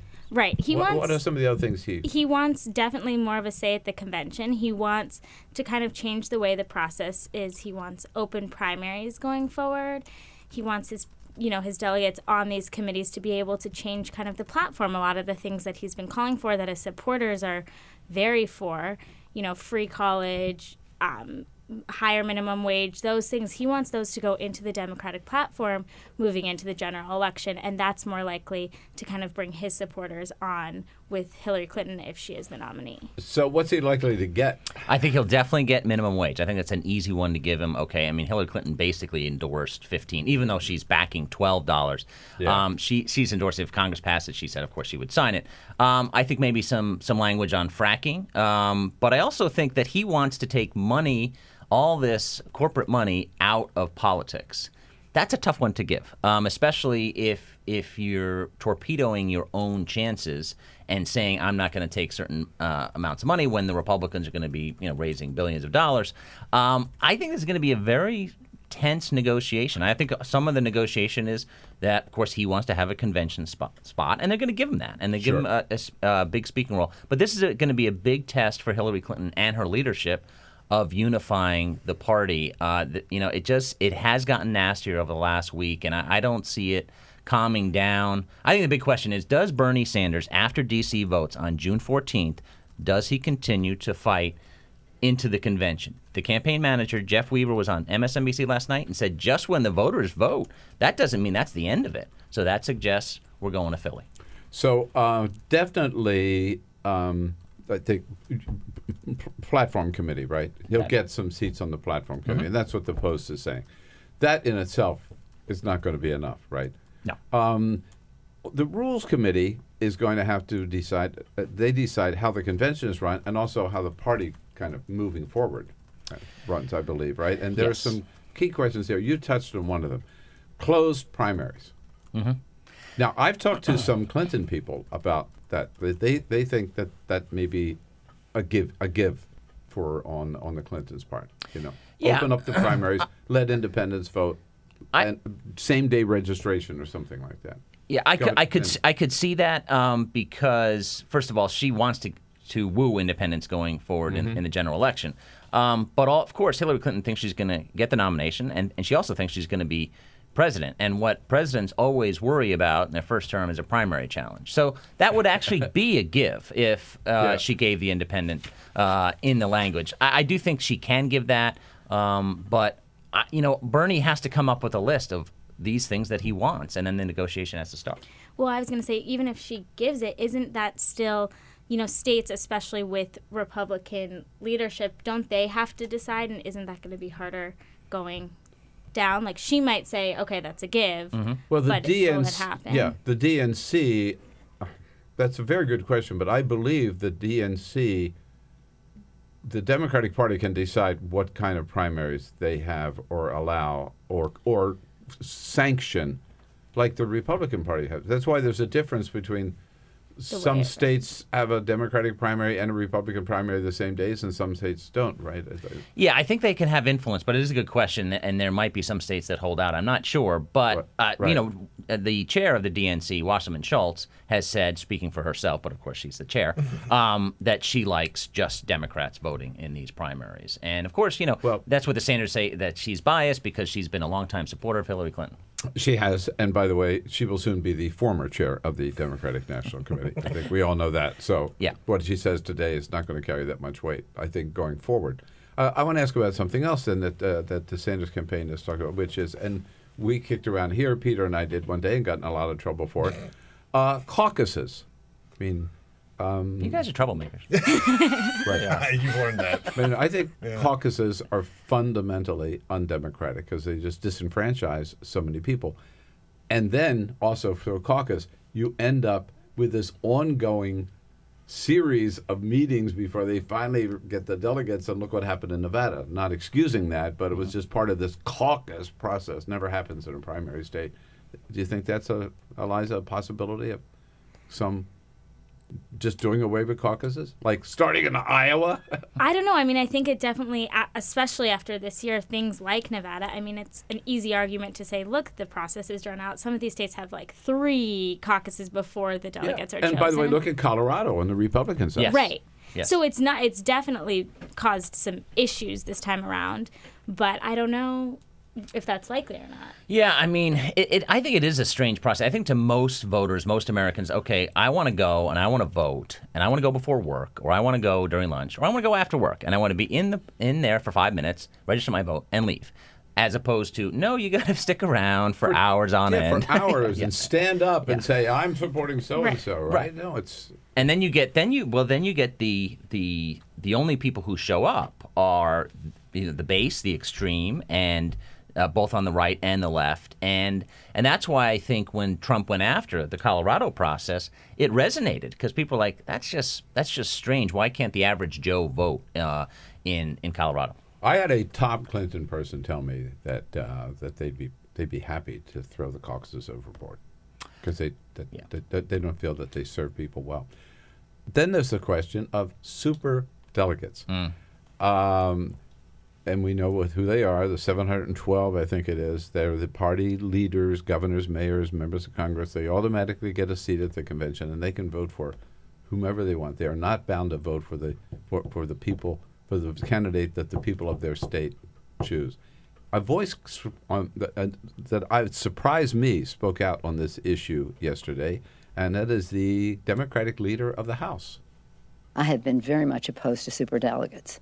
I think it just makes people think, well, wait a minute, we're going through an electoral process, and then you're telling me there are 500 people in Washington, D.C. who are going to weigh in at the end. I can't tell you how many times that I have said we ought to get rid of superdelegates, and what's thrown in my face is, you want to take Nancy Pelosi's seat away from her? Here's Nancy Pelosi herself saying, take my seat away. Yeah, or not maybe take my seat away, but make it smaller. Make sure I have to make it... Hold my vote accountable. Hold my vote accountable. And not I have to vote for following the voters in my state. That's what she's saying. I don't know if that's going to change. That's obviously a huge argument from the Bernie Sanders campaign, asking, where Bernie Sanders wins, not just Bernie Sanders, where Hillary Clinton wins too, that's where the superdelegates should go. And by the way, superdelegates were not good to her in 2008. No, not at all. And that hurt her a big time. And that's what you see. The argument that Bernie Sanders is saying now is the same argument really Hillary Clinton used down the stretch. I'm going to change the superdelegates' mind. That did not happen. Because why would you change, if you're a superdelegate, why would you support the person who's in second place as opposed to the person sitting first? So, and that's why Bernie's push is for pledged delegates, because if he can make the case, we've got, as he says, an uphill climb to win that, then he can say, well, look, the insiders are just pushing Hillary Clinton over the top, and that's his goal. But he's still at a deficit on it, big deficit on it. So, and again, I've been told by a couple of Clinton people that that's an area that they said that she hasn't spoken about it, but that she's not really in love with superdelegates because she was there in 2008 and knew that they were not. I think that's an easy gift for her. It really is, because they weren't, as you say, good to her in 2008, and she can say, okay, it's more of a people vote thing than Washington insiders, and I think the way Nancy Pelosi described it was dead on. And I think, the anger and frustration you're seeing from voters right now, it's an easy give to say, look, let's make the process more democratic. Let's make it your voice. All right. Well, we've done the Sanders campaign a great public service right here in the last 10 minutes. We've outlined all the things that they ought to ask for and what they're likely to get, what they're not likely to get. All right. When we come back, maybe we should take care of the Republican side and then, just call it a day. Just wrap it up. Bob Cusack and Eliza Collins here with the rest of our team here and all of you. We welcome your calls at 866-55-PRESS. Your progressive headquarters for the 2016 election. This is The Bill Press Show.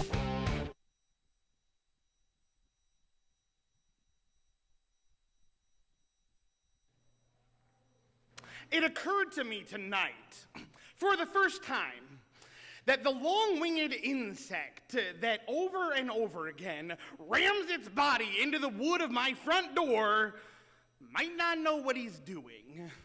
He might not have a plan. Maybe that's just how he flies, and that is where the door is. And I remember you.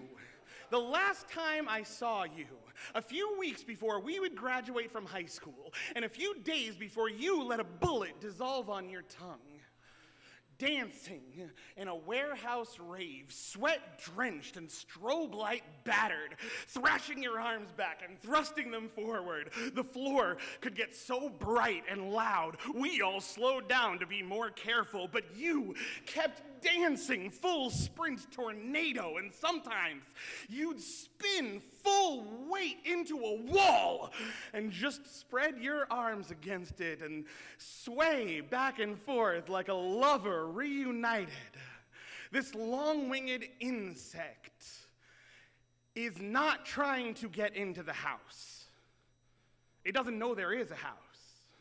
Can't imagine a life beyond that door. All it can see is the light. You and I were both 17 when you died.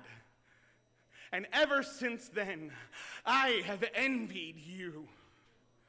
How you are remembered for towering, unclaimed potential instead of living to look regret in the face. You didn't have to come home 3 weeks later and explain to your little brother why you took too much medicine. Your addiction is remembered as a tragedy, not a betrayal. Your suicide attempt became a suicide, not an unpaid hospital bill. And only tonight did it occur to me that maybe that night when you let your teeth touch metal, you might not have known what you were doing. You might not have had a plan. Maybe you had hit that door so many times you couldn't imagine it might let you through. I'm still ashamed to admit it, but I have always secretly believed you did it for me, that you wanted to show me that there is a way out of all of this.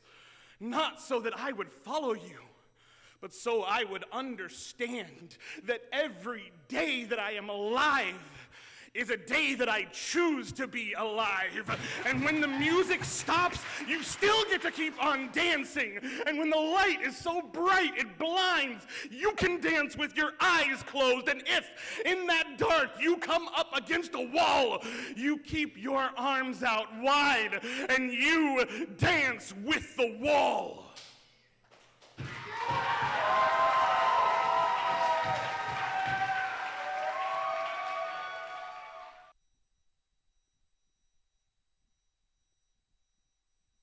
On TV and online. This is The Bill Press Show. 11 minutes before the top of the hour now here on this Friday. Just about ready to hop into the weekend, but not quite yet. More to talk about with Bob Cusack, editor-in-chief of The Hill, thehill.com, and Eliza Collins, political reporter for USA Today at usatoday.com. So last night, Chris Christie finally got a chance. He's been waiting a long time to say those magic words, "I told you so." He has a campaign debt. Donald Trump comes over to New Jersey they paid off the entire campaign debt last night at this one dinner, and Chris Christie had his chance. And there were all the skeptics and the critics at the time who criticized my decision. Well, they can come and meet the next president of the United States with me. You know he's savored that. Yeah, have another Oreo, Chris. Yeah, right. He did take a lot of heat. In his home state, too. Yes. Yeah. So he's not very popular in New Jersey right now. Well, and there was that new poll came out that it was like 4-1 say he should not be Donald Trump's running mate. And, I don't know the exact number, but it's super high with New Jersey Republicans, too. They're like, he's not popular If at all. Donald Trump picks a white male to be his running mate, he has absolutely no shot to become president. He cannot. This Newt Gingrich, Chris Christie speculation is completely off. I mean, and if they go that route, it's with the country's demographics. I mean, I think he's got to pick a woman. Obviously, I think Hispanic woman like Susana Martinez, but she doesn't want to do it, she says. And some of these, everyone says they don't want it, but some of these Republicans actually mean it. They don't want to be on the ticket. Yeah. So. Where does Christie go if if let's say Trump loses? What's his political future? I don't know, because the base has never trusted him. He could be a bridge manager. I teed that up for you. So my question is, sort of touched on this a little bit at the half hour, is are other Republicans going to line up like Chris Christie? Is that eventually going to happen? We just talked about the divisions on the Democratic side. Is the Republican Party going to get its act together, or is it, are Jeb Bush and George H.W. Bush and Lindsey Graham and all those people going to stay where they are, and Jeff Flake, and just refuse to endorse him? What do you think, Eliza? I think if you've been a very vocal never-Trumper, you are going to stay there. I think it would be really hard. Trump would really have to make some big outreaches to pull over Lindsey Graham and the Bushes. But I do think we're starting to see someone like Paul Ryan. I think he'll eventually back him. These people that are kind of like, if Trump can say things, he released his Supreme Court list. A lot of people liked that. So we're starting to see, if you're kind of in the middle, I think they'll go behind Trump, but the extreme against him, I think, will stay over there. So the party's going to be split, Bob, all the way. Yeah, I think people like Jeb Bush, Mitt Romney, the Bush family. I mean, they're not gonna back him, and we've seen this. Republican operative Bill Kristol wants to have another person, and you've heard of Ben Sass, Nebraska senator. Nobody's heard of him. A former Senator Tom Coburn, who doesn't want to do it, and Mitt Romney are the three. And that's just a portrait. People forget how bad of a candidate Mitt Romney was. So I haven't forgotten. I remember he was a terrible candidate. A terrible candidate. And that election actually wasn't that close. I mean, it was called quite early, like 10 or 11 o'clock at night.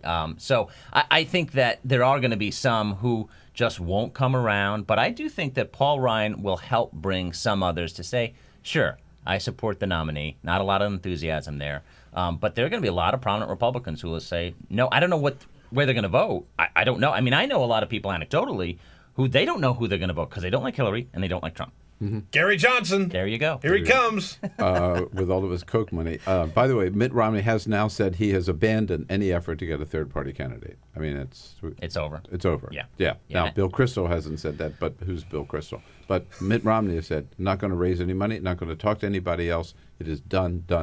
He's done with it. Well, I mean, with all the ballot deadlines, too, it'd have to be a write-in in a lot of states. And, people don't want to spend money just to – I mean, the thing is, if you get 15%, you get in the debates. But can you actually win as a third party? Not now, no. Indeed. So. Yeah, we've never had so much fun with an election, and it's just getting started. We have 6 more months, guys, all right? So, Eliza Collins, thank you so much. Thank we'll you see for you again. having me. Hey, Robert. Bill? All right. My boss. All right.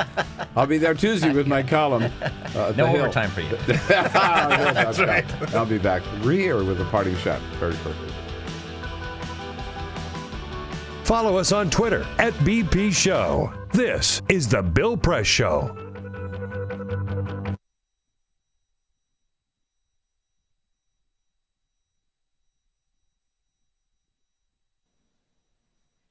A letter to the girl I used to be. Dear Emily, every time I watch baseball, a voice I no longer recognize whispers, Ethan, do you remember? When you were going to be the first girl to play in the Major League Seattle Mariners rally cap. But to be honest, Emily, I don't. Dad told me that like it was someone else's bedtime story. But I do know you had that drive. Didn't let anyone tell you to wear shorts above your knees. Didn't care if boys thought your hair fell on your shoulders just right, but with girls, sleepovers meant the space between your shoulder and hers was a 6-inch fatal territory. The year you turned 11 was the first time you said out loud that you didn't want to live anymore. In therapy, you said you wouldn't make it to 21. On my 21st birthday, I thought about you. You were right. At 19, you started to fade. I tried to cross you out like a line in my memoir I wished I could erase completely. And maybe I'm misunderstanding the definition of death, but even though parts of you still exist, you are not here. Most of my friends have never heard your name until now. I've been trying to write this letter for 6 months. I still can't decide if it should be an apology or not. But now you will never hear Emily Smith announced at a college graduation. Get married. Give birth. When the prescribed testosterone started taking effect, my body stopped producing the potential for new life every month. I thought about your children, how I wanted them too.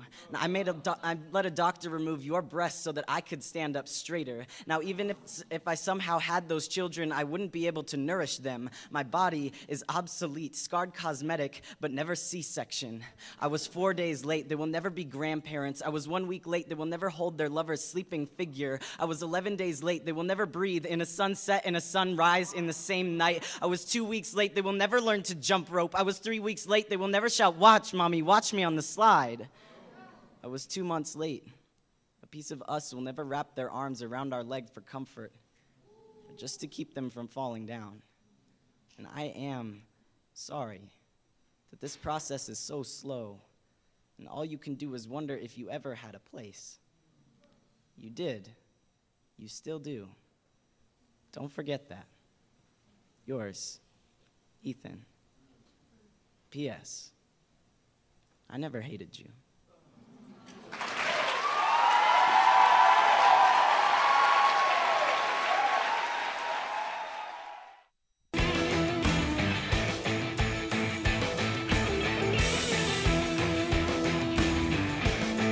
To the forest.